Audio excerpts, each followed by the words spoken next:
Everyone, welcome to global online. This is Ankita Sood. So north east let 2023 के paper one preparation के लिए super fast revision session आज मैं लेकर आई हूं, जिसमें हम नेक्स्ट 120 मिनट्स के अंदर अंदर कंप्लीट पेपर वन की फाइनल रिवीजन करेंगे।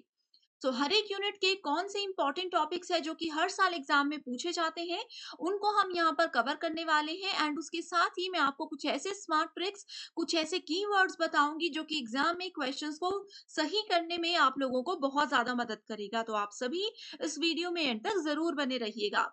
सेशन को स्टार्ट करने से पहले आपको बता दूं कि फाइनल रिवीजन के लिए क्विक रिवीजन पीडीएफ हम लेकर आए हैं, जिसमें आपको 2000 से भी ज्यादा एमसीक्यूज मिलते हैं। इसमें इंग्लिश एंड हिंदी दोनों लैंग्वेजेस में क्वेश्चंस अवेलेबल हैं। इसको आप लोग एग्जाम से पहले 1 से 2 बार पढ़ लीजिए। इसमें से as it is questions exam में जरूर पूछे जा सकते हैं।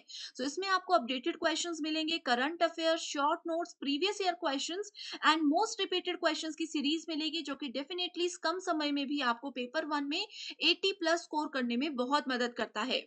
स्क्रीन पर ये 2 नंबर्स नजर आ रहे हैं। किसी भी एक नंबर पर व्हाट्सएप के थ्रू आप इजीली कांटेक्ट कर सकते हो। एंड इसके लिए आपको सिर्फ एक ही बार फीस पे करनी है, वो भी सिर्फ 699। तो आज ही आप इन नंबर्स पर जल्दी से कांटेक्ट कर सकते हो। इसी के साथ शुरू करते हैं आज का सेशन। शुरू करते हैं अपने सबसे इंपॉर्टेंट टॉपिक से, जिसका नाम है लेवल्स ऑफ टीचिंग। बेसिकली हमारे पास 3 लेवल्स होते हैं: memory level, understanding level and reflective level. तो हिंदी मीडियम स्टूडेंट्स यहाँ पे तीनों लेवल्स का नाम देख सकते हो। सबसे छोटा लेवल होता है मेमोरी लेवल, देन सबसे बड़ा लेवल होता है reflective level. Okay, memory level में रोट लर्निंग यानी कि रट्टा मार करके बच्चों को चीजें याद करवाई जाती थी, जिसको कि हम लोग क्रैमिंग भी बोल सकते हैं। ठीक है, जैसे कि अगर छोटे बच्चों की बात करें तो एबीसीडी उनको एक गाने की तरह याद करवाया जाता था। उनको एग्जैक्ट मीनिंग नहीं पता होता था कि ए फॉर एप्पल होता है तो एप्पल एग्जैक्टली क्या है, क्यों इसका यूज किया जाता है। उसके बाद आता है अंडरस्टैंडिंग लेवल, जिसमें कि मेमोरी लेवल में जो भी उन्होंने रट्टा मारकर चीजें याद की थी, उन चीजों की समझ उनको थोड़ी थोड़ी आने लग जाती है, उनकी अंडरस्टैंडिंग डेवलप होने लग जाती है। एंड रिफ्लेक्टिव लेवल क्या होता है, ये हाईएस्ट लेवल होता है।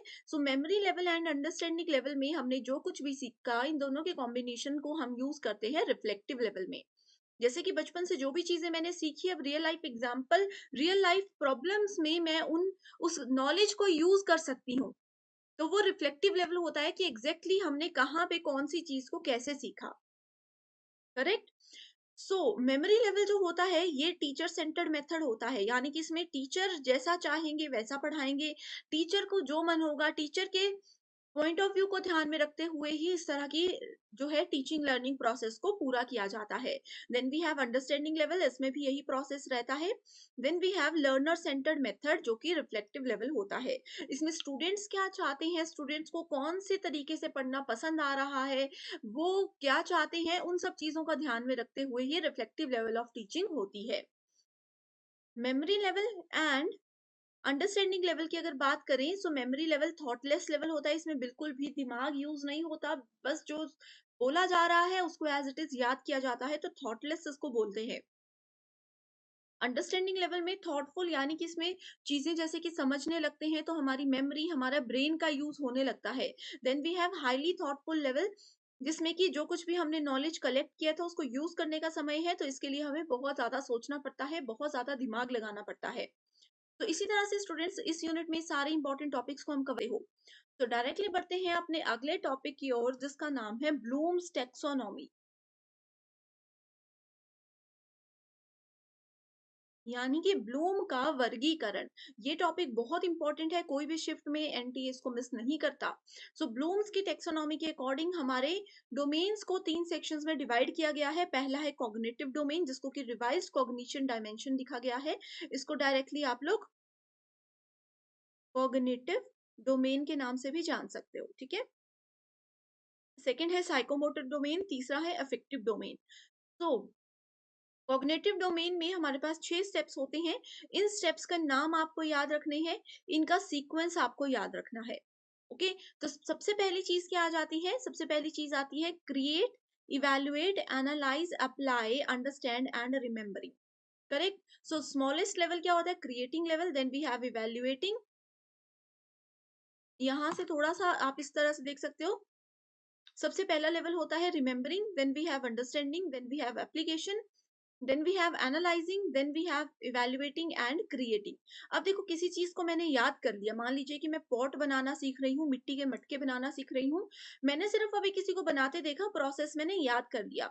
उसके बाद एग्जैक्टली वो मिट्टी कैसे बनानी है, उसमें क्या क्या चीजें मिलाई जाएंगी, वो सब चीजें अगर मैं समझ गई तो वो आ गया अंडरस्टैंडिंग लेवल। देन उस चीज को अप्लाई करना, जो कुछ मैंने अंडरस्टैंडिंग लेवल में सीखा, रिमेम्बरिंग लेवल में सीखा, उसको अप्लाई करना इस अप्लाइंग लेवल। ठीक है, उसके बाद उसको एनालाइज करना कि जो चीजें मैंने बनाई वो सही बन रही हैं कि नहीं बन रही है, उस चीज को मैं एनालाइज करती रहूंगी। एंड देन इवेल्युएटिंग, मैंने अपने आप को अपना मूल्यांकन करना है कि 10 में से कितने नंबर मैं अपने बनाए हुए पॉट को दूंगी। तो मान लीजिए अभी तक मैंने इस तरह से एक सिंपल सा फ्लावर पॉट बनाना सीख लिया था, इवेल्युएट कर दिया, उसके बाद मैं क्रिएटिंग फेज में आऊंगी, जहां पे ये हो सकता है कि अब मेरे को पूरा प्रोसेस, ये वाला पूरा प्रोसेस पता चल गया। अब क्रिएटिंग फेज में हम क्या करते हैं, ये रिफ्लेक्टिव फेज की तरह होता है।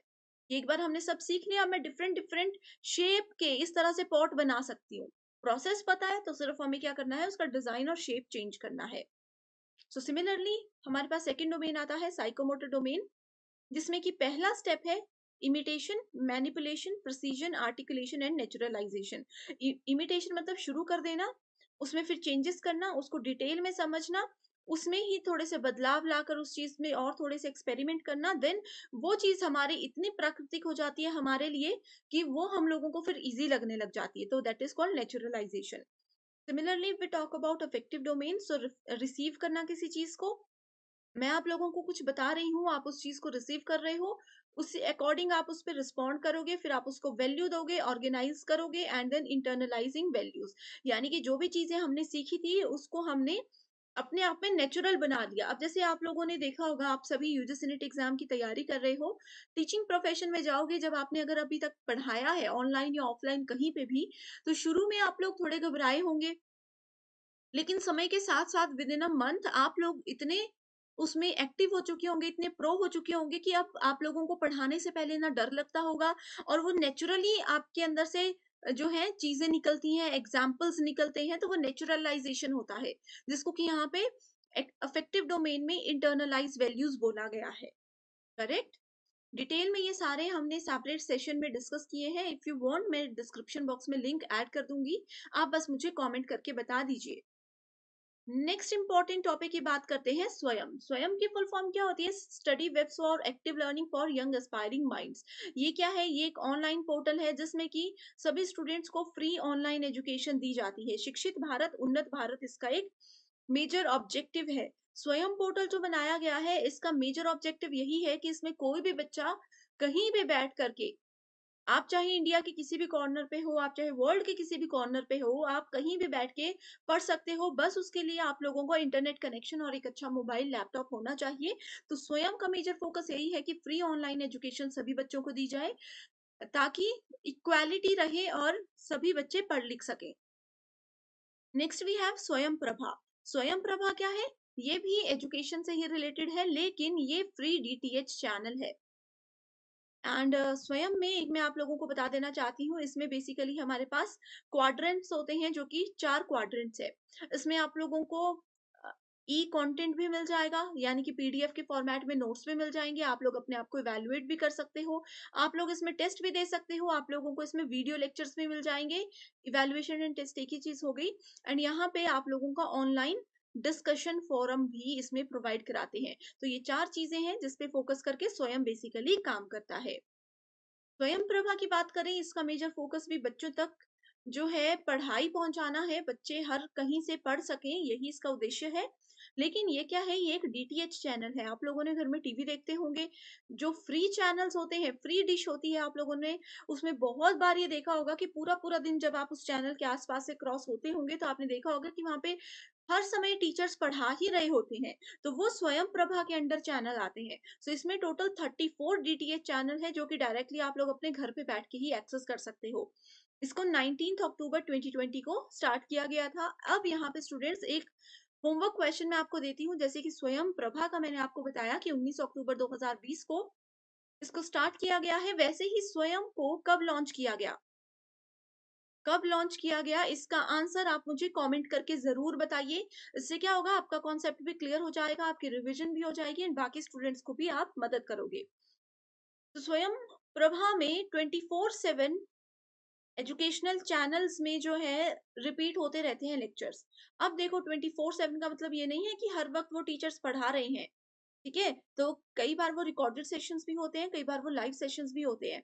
तो दिन में एक बार मान लीजिए सुबह 9 बजे से लेकर के 11 बजे तक एक सेशन किसी पर्टिकुलर टीचर ने ले लिया। उसके बाद यही सेशन को पूरा दिन 4 से 5 बार इसी पे रिपीट किया जाता है कि अगर कई स्टूडेंट सुबह का सेशन अटेंड नहीं कर पाए तो वो शाम को कर सकते हैं, शाम को नहीं कर पाए तो वो रात को कर सकते हैं। तो इसीलिए ये 24/7 प्रोग्राम्स रन होते रहते हैं। एंड इसके लिए सैटेलाइट कौन सा यूज होता है एग्जाम में ये भी पूछा जाता है। तो जी सैट 15 यानी कि जियो स्टेशनरी सैटेलाइट 15 इसमें यूज होता है। आगे अगर हम बात करें यूजीसी मूक के बारे में, सो मूक क्या है? ये स्वयं का ही एक वर्टिकल है, स्वयं का ही एक सब पार्ट हम इसको बोल सकते हैं। करेक्ट। सो मूक की फुल फॉर्म होती है मैसिव ओपन ऑनलाइन कोर्सेज। इसको याद रख लीजिए, एग्जाम में जरूर आती है। ठीक है, जैसे कि मैंने आपको बताया स्वयं, स्वयं की फुल फॉर्म भी एग्जाम में बहुत बार आती है। इसके कितने क्वाड्रेंट्स हैं, ठीक है, इसके कितने कोऑर्डिनेटर्स हैं? सो इसके 9 कोऑर्डिनेटर्स हैं, नेशनल कोऑर्डिनेटर्स। मूक की बात नहीं कर रही, स्वयं की ही बात कर रही हूँ। 4 क्वाड्रेंट्स हैं एंड 9 नेशनल कोऑर्डिनेटर्स हैं, राइट। एंड ये क्या है? ये एक वेब बेस्ड प्लेटफॉर्म है which provide unlimited number of students world wide with a chance of distance education with best institutes in the world. So अच्छे से अच्छे इंस्टीट्यूट के टीचर्स, जैसे कि आईआईटीज की बात करें, एनआईटीज की बात करें, आईआईएम, इस तरह के जो टीचर्स होते हैं वो इन पोर्टल्स में पढ़ाते हैं। established back in 2008 and gained momentum in 2012 as a popular learning tool। So 2008 में इसको बना दिया गया था, लेकिन पॉपुलर ये 2012 में हुआ, उसके बाद से यूज होने लगा। नेक्स्ट इंपॉर्टेंट टॉपिक है इवैल्यूएशन सिस्टम। सो इवैल्यूएशन यानी कि मूल्यांकन करना। जब एक टीचर पढ़ाते हैं स्टूडेंट्स को, उसके बाद एक टीचर स्टूडेंट्स के टेस्ट लेते हैं, चाहे चाहे वो फाइनल एग्जाम है, चाहे वो क्लास टेस्ट है।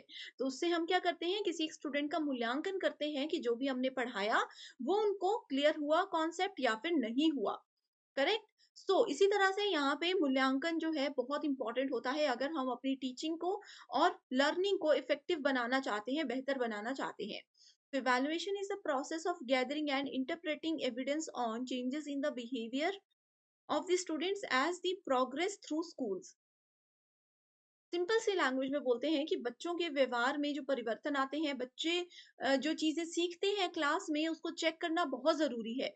अगर इवैल्यूएशन ही नहीं होगा, अगर फाइनल एग्जाम या क्लास टेस्ट ही नहीं होंगे, तो एक टीचर को कैसे पता लगेगा कि वो बच्चा समझ रहा है? नहीं तो बच्चे तो सुनेंगे ही नहीं क्लास में। ठीक है। सो कोठारी कमीशन के अंदर इवैल्यूएशन की एक इंपॉर्टेंट डेफिनेशन दी गई है, जिसमें कहा गया है evaluation is a continuous process, it forms an integral part of total system of education and is intimately related to educational objectives. इसका एजुकेशनल ऑब्जेक्टिव्स होते हैं।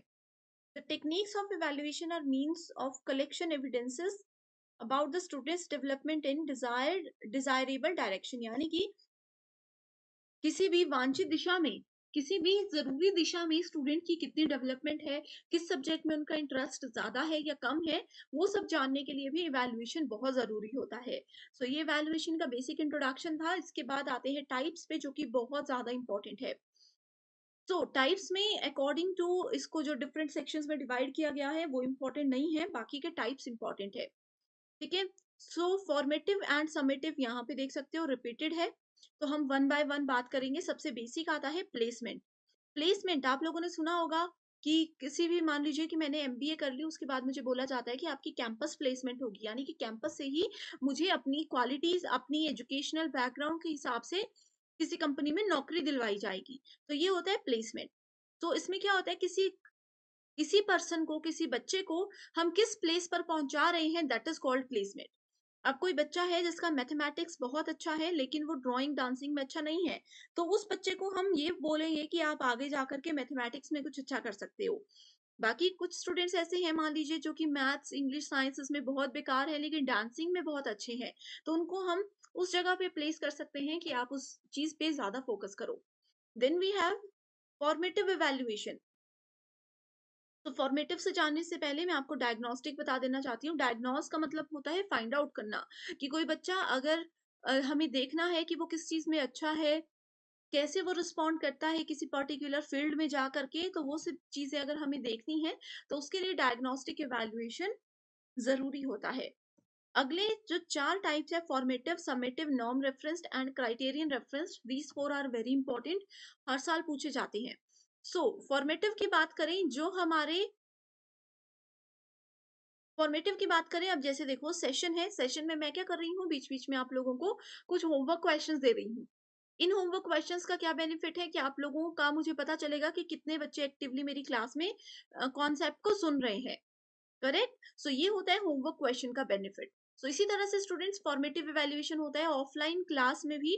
टीचर कई बार क्लास के एंड में स्टूडेंट्स को पूछ लेते हैं कि हाँ भाई बताओ, आज हमने क्लास में क्या पढ़ा, या फिर बताओ आपको आज कितना समझ आया, या छोटी छोटी जो क्वेश्चंस क्लास के एंड में या क्लास के बीच में पूछे जाते हैं, वो फॉर्मेटिव इवैल्यूएशन होते हैं।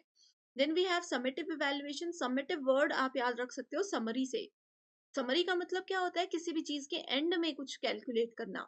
सो जो हमारे फाइनल एग्जाम होते हैं, चाहे वो सेमेस्टर के हैं या फिर एनुअल एग्जामिनेशन होते हैं, उन सब चीजों से जो एक स्टूडेंट का पूरे साल का या पूरे 6 महीने का हमें नॉलेज पता चलता है, या उन्होंने कितनी एक्टिवली क्लास में चीजों को सुना ये पता चलता है, तो वो होता है समेटिव इवैल्यूएशन। मतलब पूरे सेशन के एंड में अगर हम किसी को इवैल्यूएट करते हैं लॉन्गर पीरियड ऑफ टाइम के बाद, सो वो समेटिव के अंदर आता है। Then we have norm referenced and criterion referenced. So norm reference क्या होता है? नॉर्म का मतलब होता है रूल्स। ठीक है, नॉर्म का मतलब क्या होता है? रूल्स होता है।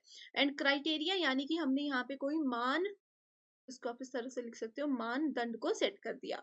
तो नॉर्म रेफरेंस में क्या होता है, एक बच्चे की परफॉर्मेंस को बाकी के सभी बच्चों की परफॉर्मेंस के साथ कंपेयर किया जाता है। आप लोगों ने ये सुना होगा, बचपन में बोला जाता है कि देखो आपकी क्लास के बाकी के फ्रेंड्स आपके कितना अच्छा स्कोर कर रहे हैं, लेकिन आपका नहीं हो पाया। तो इसमें क्या हुआ, एक बच्चे को दूसरे के साथ कंपेयर किया गया। सो वो होता है नॉर्म रेफरेंस।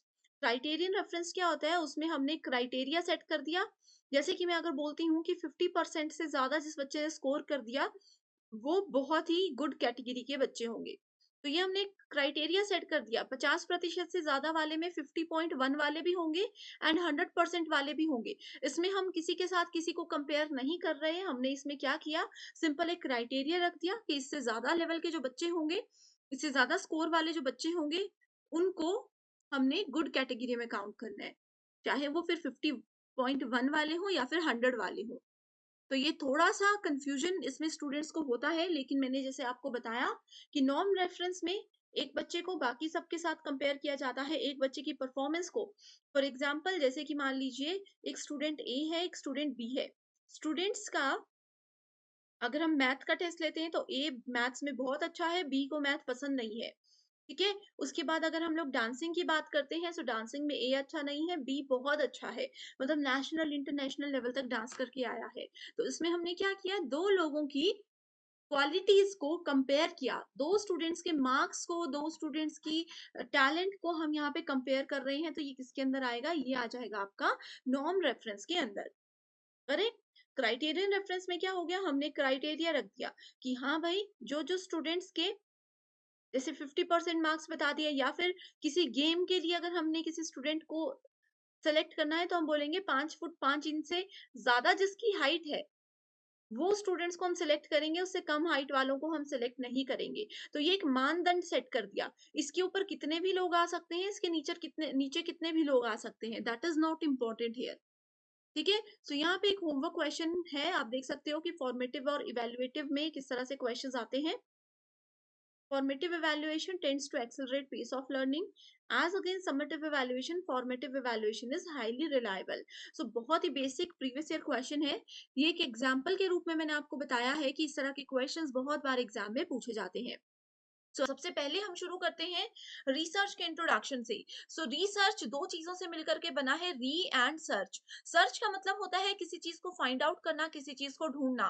एंड अगर हम इसके आगे री लगा देते हैं, यानी कि इसका मतलब ये हो गया कि कोई चीज, कोई प्रॉब्लम जिसका सॉल्यूशन ऑलरेडी हमारे पास है, उसी को और बेहतर करने के लिए हम लोग उसमें रिसर्च करते हैं।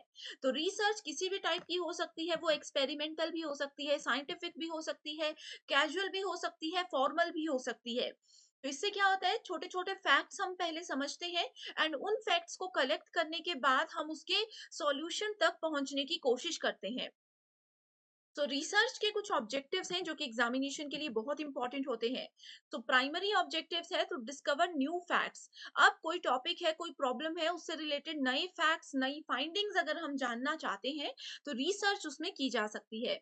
इन्वेस्टिगेट सम एग्जिस्टिंग सिचुएशन और प्रॉब्लम। कोई भी प्रॉब्लम हमारे सामने है, उसका सॉल्यूशन ढूंढना, या फिर वो प्रॉब्लम क्यों हुई, आगे आने वाले समय में उस प्रॉब्लम को कैसे रोका जा सकता है, इन सब चीजों के लिए हम लोग रिसर्च कर सकते हैं।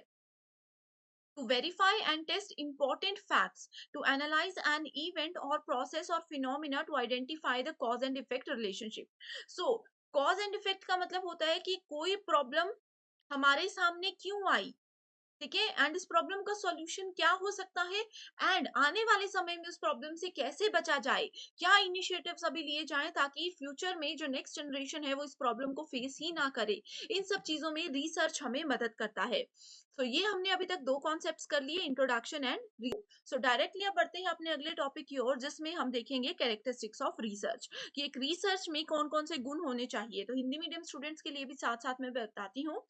एम्पेरिकल, एम्पेरिकल में मैंने आप लोगों को एक टर्म बताती हूँ, एम्पायर। एम्पायर का मतलब क्या होता है, किसी भी मैच में आप लोगों ने एम्पायर देखा होगा, वो क्या होता है, एक सीनियर पर्सन होता है जिनको बहुत ज्यादा एक्सपीरियंस होता है एंड वो अपनी ऑब्जर्वेशन की मदद से क्या करते हैं, वहां पे आउट है पर्सन या फिर अभी आउट नहीं है, स्कोर वो बताते हैं, ठीक है। सो यही होता है एम्पेरिकल रिसर्च में, जिसमें कि हम अपने एक्सपीरियंस और ऑब्जर्वेशन की मदद से कुछ रिसर्च करते हैं। तो एक लॉजिकल होना चाहिए, कुछ लॉजिक होना चाहिए, कुछ तर्क होना चाहिए, तभी रिसर्च को अच्छा माना जाता है। साइक्लिक होना चाहिए, स्पेशली अगर हम लोग यहाँ पे बात करें, सो एक्शन रिसर्च जो होता है वो साइक्लिक होता है। एक्शन रिसर्च क्या है, ये हम नेक्स्ट स्लाइड में डिस्कस करेंगे। एनालिटिकल यानी कि हमने जो काम किया उसको हम लोग साथ साथ में एनालाइज करते रहें, उस पर ध्यान रखते रहें।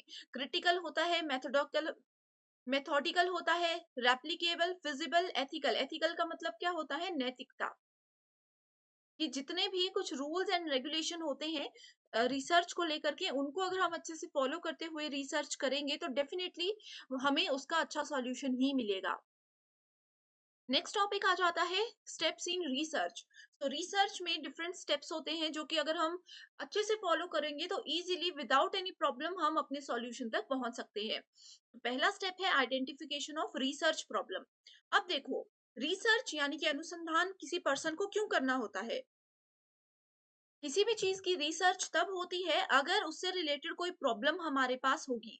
अगर मेरे पास कोई प्रॉब्लम ही नहीं है, हमारे पूरे वर्ल्ड में, पूरे इंडिया में या सोसाइटी में कोई प्रॉब्लम ही नहीं है, तो उसका सॉल्यूशन ढूंढेंगे ही क्यों, तो रिसर्च होगी ही नहीं। तो इसीलिए सबसे पहले हमारे पास रिसर्च की प्रॉब्लम होनी चाहिए, कि क्या प्रॉब्लम है, क्या समस्या है, ताकि हम उसका सॉल्यूशन ढूंढ सके। उसके बाद दूसरा स्टेप आता है लिटरेचर रिव्यू, यानी कि सेम प्रॉब्लम से रिलेटेड जो भी पहले साहित्य लिखे गए हैं या फिर किसी और ने उससे रिलेटेड रिसर्च की हुई है, वो हमें पढ़ना बहुत जरूरी होता है। क्योंकि कई बार क्या होता है कि मान लीजिए कि एबीसी नाम की कोई प्रॉब्लम है, ये प्रॉब्लम मेरे सामने है एंड मैं सोच रही हूँ कि ये तो बहुत बड़ी प्रॉब्लम है, इसका सॉल्यूशन मैं रिसर्च करके ढूंढ लूंगी। लेकिन अगर हम रिसर्च रिव्यू, लिटरेचर रिव्यू कर लेंगे तो हमें पता चल जाएगा कि ऑलरेडी किसी ने इस पे रिसर्च की है या फिर नहीं की है। अगर किसी पर्सन ने इस पे ऑलरेडी रिसर्च की होगी तो उसके लिटरेचर को हम पढ़ेंगे एंड हमें आइडिया हो जाएगा कि उन्होंने इसका सॉल्यूशन ढूंढा था कि नहीं ढूंढा था, उनको इसके दौरान क्या क्या प्रॉब्लम फेस करनी पड़ी थी। Then we have formulation of hypothesis, यानी कि परिकल्पना बना लेना। प्रिपेयरिंग रिसर्च डिजाइन, डेटा को कलेक्ट करना, फिर जो डेटा कलेक्ट किया है उसको एनालाइज करना, अच्छे से विश्लेषण करना, जर्नलाइजेशन एंड इंटरप्रिटेशन, उसके बाद रिपोर्ट बनाना, एंड लास्ट में आता है निष्कर्ष यानी कि कंक्लूजन। तो ये आप देख सकते हो, रिसर्च के स्टेप से रिलेटेड एक मोस्ट एक्सपेक्टेड क्वेश्चन है जो कि 2023 एग्जाम में जरूर पूछा जाएगा। सो इसका देखो, यहाँ पे मैंने 6 ऑप्शंस दिए हैं, आपने बताना है कि इनमें से करेक्ट आंसर कौन सा है। इसका आंसर आप मुझे कमेंट करके बताइए, मैं वहां पर ही आपको बताऊंगी कि ये सही है या गलत है। नेक्स्ट टॉपिक आ जाता है रिसर्च आर्टिकल, यानी कि शोध का आलेख।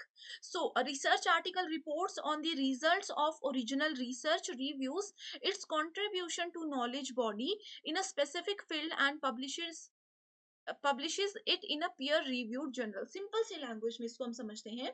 रिसर्च आर्टिकल क्या होता है, इसको हम लोग कई बार एम्पेरिकल और प्राइमरी सोर्स भी बोलते हैं, यानी कि प्राथमिक जगह है जहां से हम किसी भी रिसर्च के बारे में जान सकते हैं। और रिसर्च आर्टिकल एक जर्नल आर्टिकल होता है, ये एक जर्नल आर्टिकल होता है in which authors report on research they did. अब मान लीजिए मैं क्या कर रही हूँ, मैं रिसर्च कर रही हूँ कोई भी टॉपिक पर, किसी भी सोशल प्रॉब्लम पे मैं रिसर्च कर रही हूँ। अब मैंने अपनी रिसर्च के दौरान क्या क्या किया, क्या प्रॉब्लम मेरे सामने थी एंड कैसे मुझे इसका सॉल्यूशन मिला, इस पे छोटा सा आर्टिकल जो लिखा जाता है वो रिसर्च आर्टिकल के अंदर लिखा जाता है। Research articles are always primary source. Whether or not a research article is peer reviewed depends on journal that publishes it. Okay?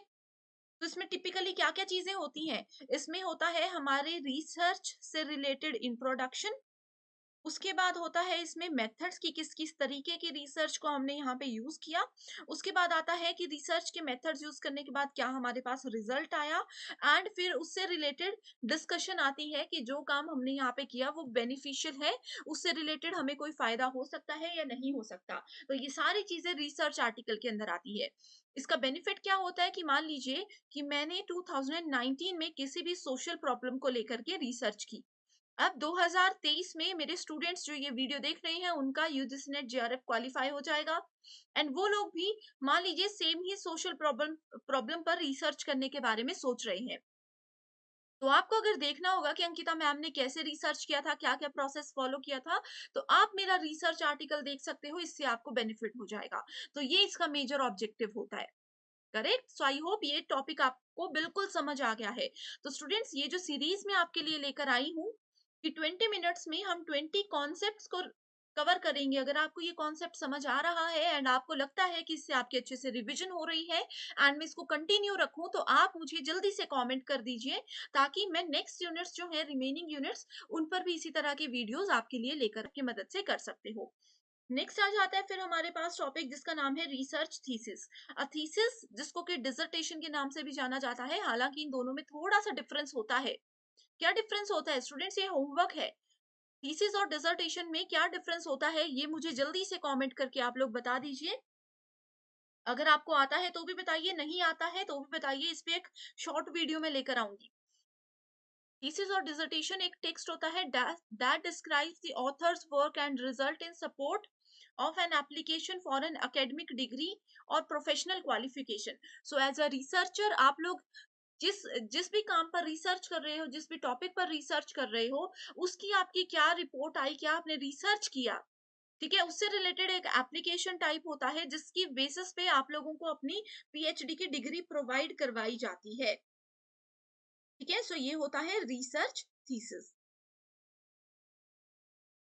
अगर हम सिंपल लैंग्वेज में बोले, thesis is your proposed answer to your research question which you finalise only after completing the research. Research complete होने के बाद ही इसको finalise किया जाएगा एंड इसी को देख करके आप लोगों की डिग्री आपको मिलती है।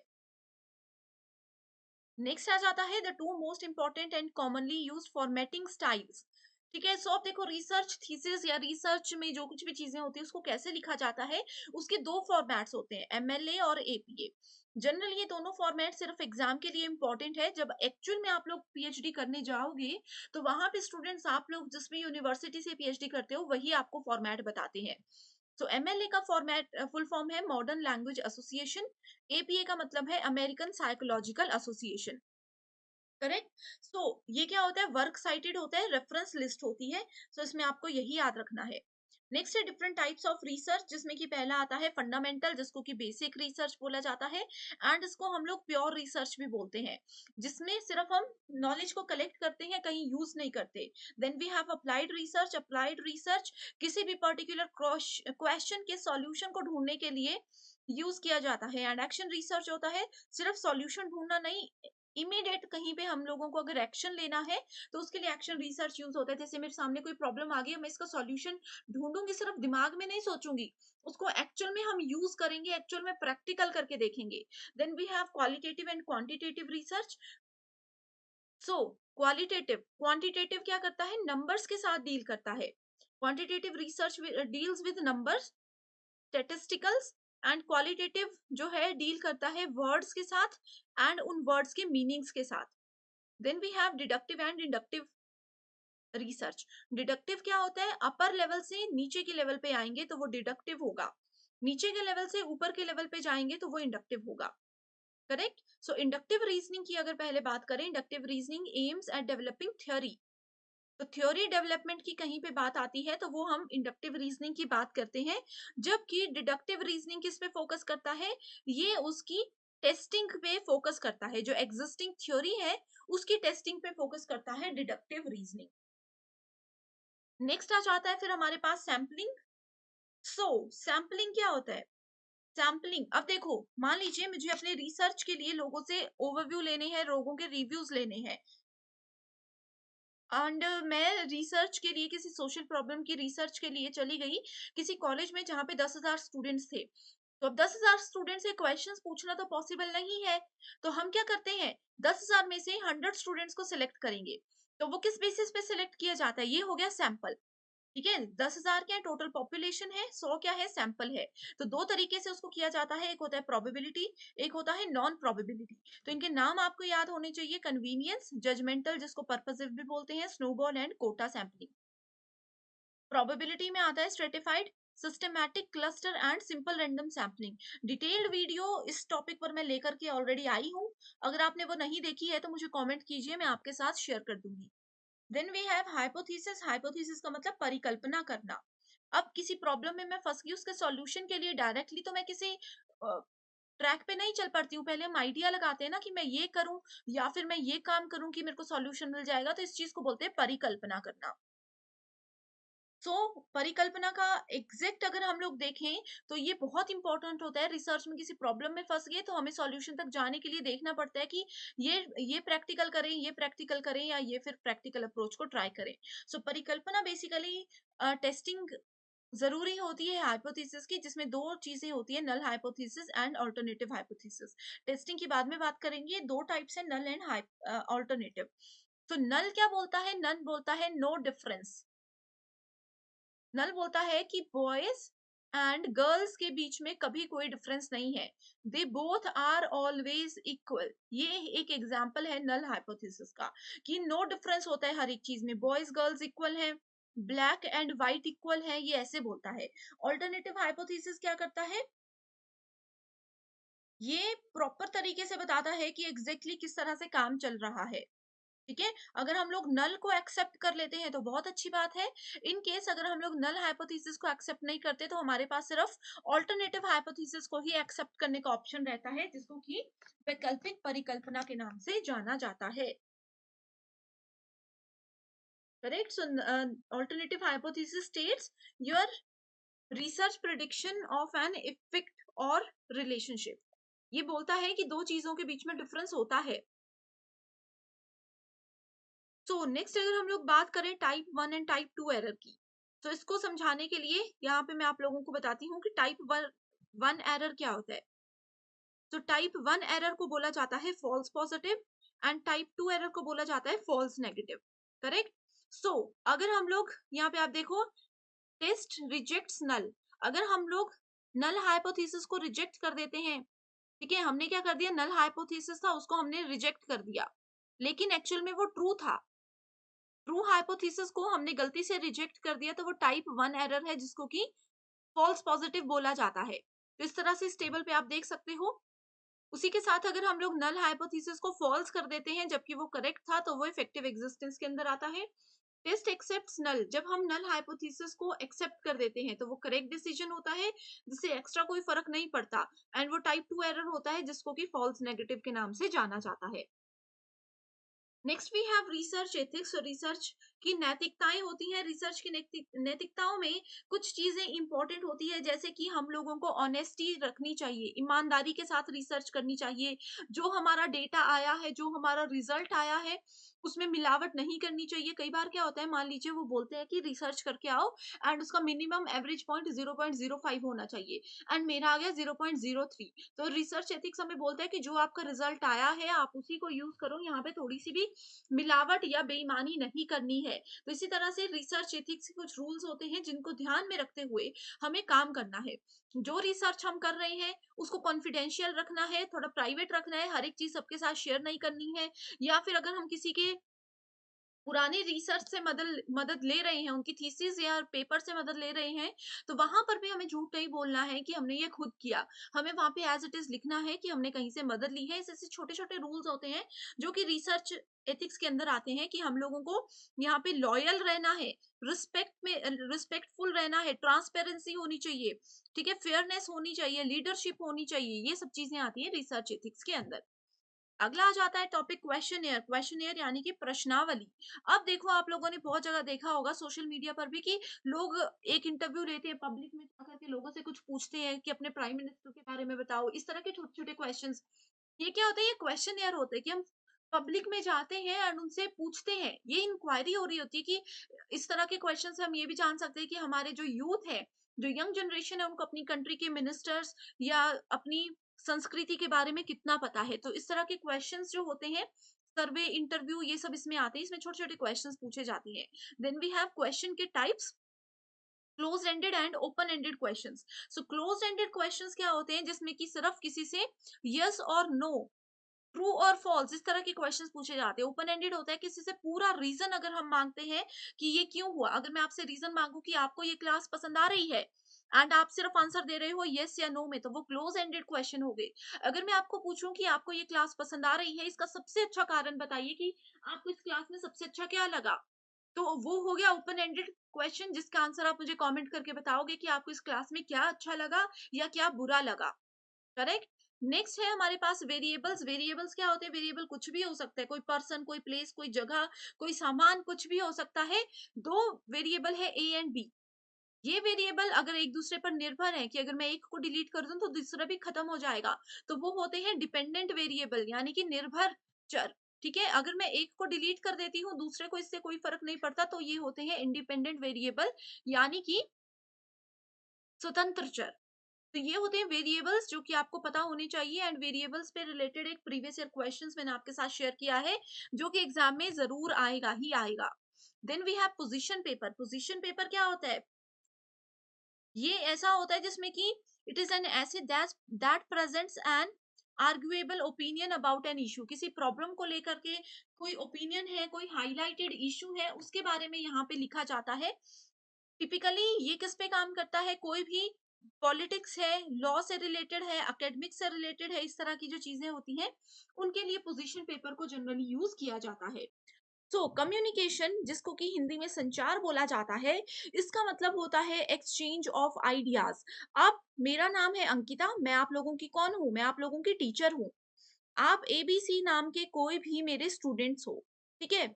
सो मैं अपने आइडियाज, अपनी इंफॉर्मेशन, अपना नॉलेज अगर आप लोगों के साथ शेयर कर रही हूँ, तो उस चीज को बोला जाता है कम्युनिकेशन।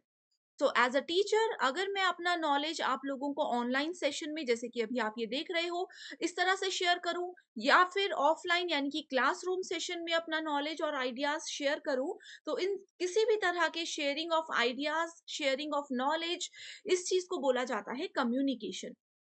कम्युनिकेशन वर्बल और नॉन वर्बल हो सकती है, यानी कि मौखिक और गैर मौखिक हो सकती है। वर्बल कम्युनिकेशन क्या होती है? जिसमें कि हम बोल कर अपनी बात बताते हैं, जिसमें कि वर्ड्स का यूज किया जाता है।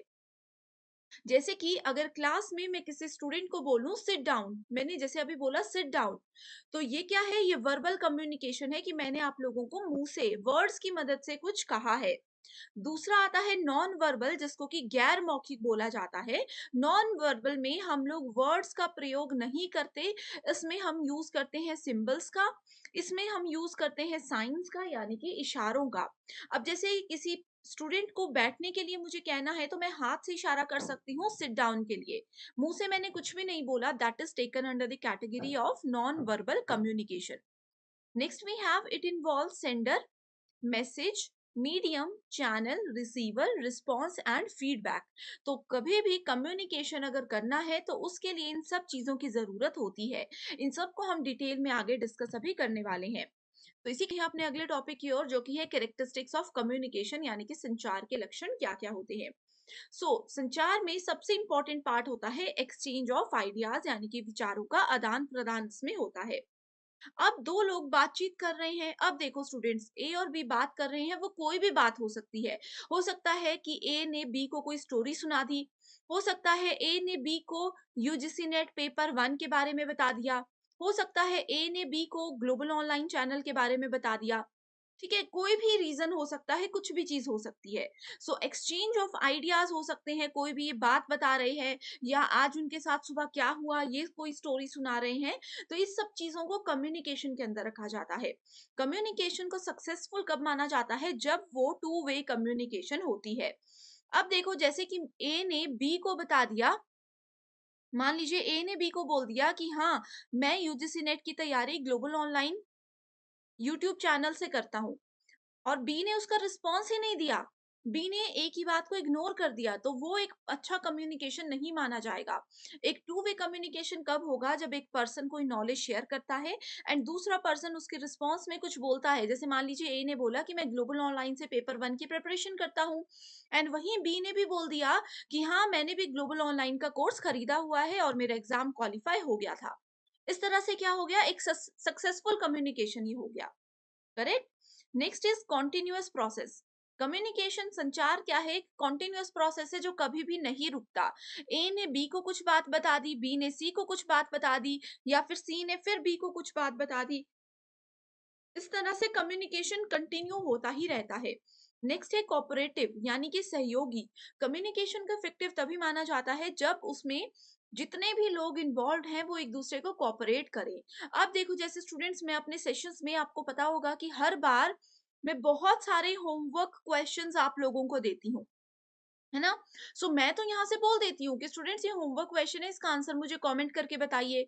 अगर आप लोग उसका रिप्लाई मुझे कमेंट करके देते हो, तो वो क्या हो गया? वो एक टू वे कम्युनिकेशन हो गया कि आप लोग मेरी बात सुन रहे हो, आप लोग मेरे साथ कोऑपरेट कर रहे हो, मेरा सहयोग दे रहे हो। अब जैसे मैं आपको बोल रही हूँ कि अगर स्टूडेंट्स आपको ये सेशन पसंद आ रहा है एंड आप चाहते हैं कि इसी तरह के सेशंस को मैं कंटिन्यू रखूं, तो आप मुझे कमेंट करके ऑल द बेस्ट या कुछ भी कमेंट कर सकते हो। तो ये क्या है? ये सहयोगी कम्युनिकेशन होता है कि आप लोग मेरा सहयोग दे रहे हो, मुझे मदद कर रहे हो ये जानने में कि मेरे सेशंस एक्चुअल में इफेक्टिव हैं, एक्चुअल में आप लोगों को पसंद आ रहे हैं या नहीं आ रहे हैं। नेक्स्ट है क्लियर और कंसाइज, स्पष्ट और संक्षिप्त, यानी कि जो बात है उस बात को बिल्कुल क्लियरली उसका मतलब बताना। आपने देखा होगा बातचीत करते समय कई बार क्या होता है, मैं किसी और तरीके से आपको कुछ बात बता रही हूँ, आप उसका कुछ और ही मीनिंग निकाल लोगे। फॉर एग्जाम्पल, अगर मैं आपको बोल रही हूँ कि आज आप बहुत अच्छे लग रहे हो, इसका मतलब क्या है कि मैं आपकी तारीफ कर रही हूँ, लेकिन हो सकता है कि आप इसको ये समझो कि अच्छा, मैं आज ही अच्छे लग रहा हूँ, रोज शायद मैं अच्छा नहीं लगता। इस तरह से आप बात का अलग मीनिंग निकाल सकते हो। तो जो भी कम्युनिकेशन करते हैं, उसमें आपकी बात बिल्कुल क्लियर होनी चाहिए, कंसाइज होनी चाहिए। कंसाइज का मतलब ये होता है कि जो मेन बात है वो बताओ। कई लोग, आपने देखा होगा, बात करते करते टॉपिक कुछ और होता है, वो बातों बातों में कहीं और से और ही निकल जाते हैं। तो वो चीज अगर होती है तो कम्युनिकेशन एक अच्छा कम्युनिकेशन नहीं माना जाता। Next is direct and indirect. A and be directly एक दूसरे के साथ बात कर सकते हैं। इनडायरेक्ट क्या हो सकता है कि वो चैट के थ्रू कर रहे हैं, वीडियो कॉल के थ्रू कर रहे हैं, या फिर ए ने बी को कुछ इन्फॉर्मेशन दे दी, बी ने सी को इन्फॉर्मेशन दे दी। जैसे कि सीनियर मैनेजर ने अगर बिल्कुल इंटर्न, यानी कि जो फ्रेशर कैंडिडेट है उनसे बात करनी है, तो वो डायरेक्ट बात करेंगे उनके साथ। इनडायरेक्ट बात क्या होगी? वो अपने जूनियर को बोलेंगे, वो अपने जूनियर को बोलेंगे, फिर जाके फ्रेशर्स कैंडिडेट से यहाँ पे वो कांटेक्ट करेंगे। ठीक है, सो आई होप ये कैरेक्टरिस्टिक्स आप अच्छे से समझ गए हो। नेक्स्ट, अगर हम बात करें 7 सीज ऑफ इफेक्टिव कम्युनिकेशन, अगर संचार को प्रभावी बनाना है तो 7 सी पे हमें फोकस करना है। पहला है कंसाइजनेस, जैसे कि मैंने बताया, जो हमारा मुद्दा होता है, जो हमारी मेन बात होती है, उसको कैसे शॉर्ट तरीके से एंड इफेक्टिवली बताना है, यहाँ वहां नहीं भटकना है, that is important. Then we have concreteness, यानी कि स्थूलता। कंक्रीट में इफेक्टिव, लेकिन थोड़े शब्दों में चीज को बताओ, बिल्कुल करेक्ट इंफॉर्मेशन होनी चाहिए। कंसिडरेशन, यानी कि सोच विचार करके आपको कोई बात बतानी है। कई बार होता है हम किसी को कोई बात बता देते हैं, उसके बाद हमें लगता है कि अरे बाप रे, ये बात तो नहीं बतानी चाहिए थी। तो वो कंसिडरेशन होना बहुत जरूरी है। क्लैरिटी कि मैं क्या बता रहा हूँ, मैं किसको बता रहा हूँ, मेरे बताने के पीछे क्या रीजन है। Everything should be clear to sender as well as receiver. Courtesy यानी कि शिष्टाचार उसमें होना चाहिए। देन वी हैव कंप्लीटनेस कि जो भी मैसेज आप दे रहे हो वो कंप्लीट होना चाहिए, वो इंफॉर्मेटिव होना चाहिए। ऐसा नहीं है कि आधी बात बता दी आधी बात छोड़ दी। करेक्ट। सो ये 7 सीज बहुत इंपॉर्टेंट है।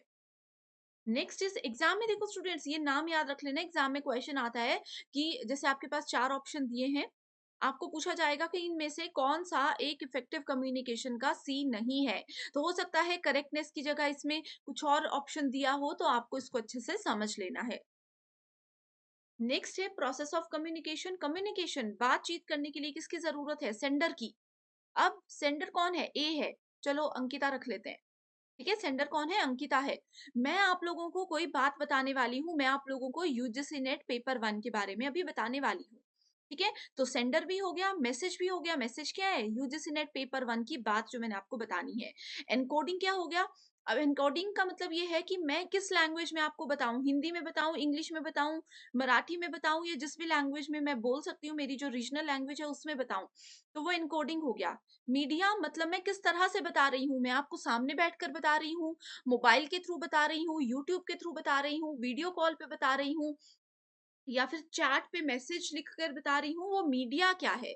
मीडिया या फिर उसको मीडियम भी बोल सकते हैं।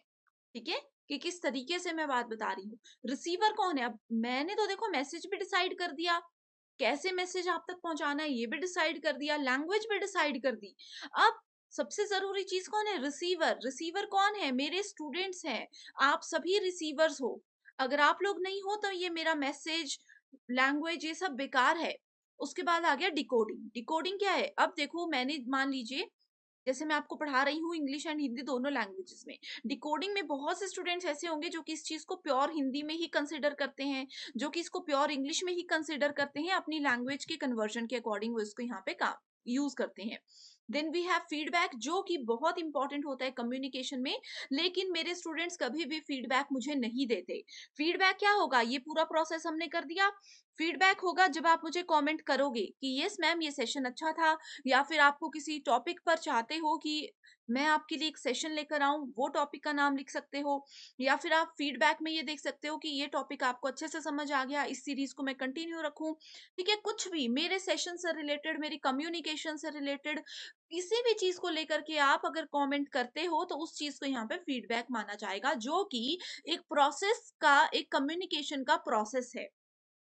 राइट। सो आई होप यहाँ से इस तरह से एग्जाम्पल से आप लोग अच्छे से हर एक कॉन्सेप्ट को समझ गए हो। कोई डाउट है तो भी बता सकते हो कमेंट करके। Next we have barriers in effective communication. So प्रभावी संचार में बाधाएं कौन कौन सी होती है? अंकिता मैम, फिर से सेम एग्जांपल मैं ले रही हूँ। अंकिता मैम ने अपने यूजीसी नेट पेपर 1 स्टूडेंट्स को बहुत इंपॉर्टेंट इंफॉर्मेशन बतानी थी, लेकिन बीच में क्या हो गया? बैरियर्स आ गए। बैरियर्स पहले हो सकते हैं organisational barriers, physical barrier, psychological barrier, language, cultural, attitudinal. ठीक है, ऑर्गेनाइजेशनल बैरियर्स को बाद में देखते हैं, पहले मैं आप लोगों को लैंग्वेज बैरियर बताती जो कि बहुत इजीएस्ट है। ठीक है, लैंग्वेज बैरियर कैसा हो गया? जैसे कि देखो मैं आपको इंग्लिश एंड हिंदी दोनों लैंग्वेजेस में पढ़ाती हूँ। बहुत से स्टूडेंट्स ये कमेंट करते हैं कि मैम प्योर इंग्लिश में ही आप रिवाइज किया करो, बोला भी इंग्लिश में करो, या कई बोलते हैं कि इंग्लिश में नहीं मैम प्योर हिंदी में हमें चाहिए। ठीक है, तो ये क्या है? ये लैंग्वेज बैरियर है। कई लोगों को हिंदी इंग्लिश समझ ही नहीं आती, वो मुझे कहते हैं कि मैम मराठी में आप पेपर 1 पढ़ाइए। तो ये क्या है? लैंग्वेज बैरियर है, कि सेंडर किसी लैंग्वेज में बोल रहे हैं एंड रिसीवर जो है उस लैंग्वेज को समझ ही नहीं पा रहे। तो ये एक बीच में बाधा आ गई कि जो मैं बताना चाहती थी, जो मैं पढ़ाना चाहती थी, वो मैं अच्छे से आपके तक बात नहीं पहुंचा पा रही हूँ, या फिर मैंने बात वो अच्छे से पहुंचा दी, आप उसको नहीं समझ पा रहे हो। ठीक है, फिजिकल बैरियर की अगर हम बात करें इसके बाद, फिजिकल बैरियर होता है कि मान लीजिए मैं हूँ किसी पर्टिकुलर सिटी में, मान लीजिए कि मैं पंजाब में हूँ। ठीक है, आप लोग हो उड़ीसा में। करेक्ट। सो ये क्या है? ये एक फिजिकल बैरियर आ गया, बहुत दूर आप लोग हो, डायरेक्टली मैं आप लोगों के साथ यहाँ से बात नहीं कर पाऊंगी, तो ये फिजिकल बैरियर है। ऑर्गेनाइजेशनल बैरियर होता है कि ऑर्गेनाइजेशन हमारी ऑर्गेनाइज्ड अगर हम तरीके से बात करते हैं या नहीं करते हैं। साइकोलॉजिकल आ गया किसी का मेंटल लेवल। अब यूजीसी नेट पेपर 1 मैं आप लोगों को पढ़ा रही हूँ, आप लोग उसको समझ रहे हो क्योंकि आप उस लेवल के स्टूडेंट्स हो। अब किसी फर्स्ट क्लास के बच्चे को अगर मैं यूजीसी नेट पेपर 1 की तैयारी करवाऊँ तो वो इफेक्टिव होगा? वो नहीं होगा। सो साइकोलॉजिकल बैरियर यही होता है कि हमें देखना चाहिए कि किस लेवल पर हमें किस पर्सन के साथ कैसे कम्युनिकेट करना है। Next we have cultural barrier. दो लोगों का अगर कल्चर, दो लोगों की अगर संस्कृति ही अलग है तो वो एक दूसरे की भाषा ही नहीं समझ पाएंगे, वो एक दूसरे के एग्जाम्पल्स, एक दूसरे की भावनाएं ही नहीं समझ पाएंगे। Correct this. Then we have attitudinal barrier. दो लोगों के बीच में सेम एक लेवल होना चाहिए, एक सेम व्यवहार होना चाहिए, इस चीज का भी फर्क पड़ता है। आपने देखा होगा कि ऑपोजिट नेचर वाले लोग बहुत कम हो पाता है कि आपस में अच्छे से बातचीत कर सके। एक ए है जो कि बिल्कुल कूल एंड काम पर्सनालिटी का पर्सन है, एंड बी है जो कि एकदम गुस्से वाला पर्सन है। तो इस तरह के डिफरेंट एटीट्यूड वाले लोग जनरली अच्छे से कम्युनिकेट नहीं कर पाते, तो ये भी एक बैरियर ही होता है। नेक्स्ट आता है हमारे पास डिफरेंट टाइप्स ऑफ कम्युनिकेशन, जिसमें verbal and non verbal are most important. Verbal जैसे कि मैंने बताया, शब्दों का प्रयोग जिसमें किया जाता है। अब ए और बी यहाँ पे देखो, इन्होंने भी कुछ बोला, इन्होंने भी कुछ बोला। वर्बल। नॉन वर्बल, इन्होंने हैंडशेक करके ही बोल दिया ओके डील डन हो गई यहाँ पे। ठीक है, यहाँ पे सिर्फ हैंडशेक किया, स्माइल किया, वो समझ गई कि डील डन है। यहाँ पे इन्होंने बोल दिया ओके, इस तरह से। Next we have four types, जिसमें कि पहला आता है, हम यहाँ से शुरू करेंगे, interpersonal, intrapersonal, mass and group communication. Interpersonal होता है जब एक पर्सन किसी दूसरे पर्सन से बात करता है, इसमें एक से ज्यादा लोग इंक्लूड नहीं होते हैं।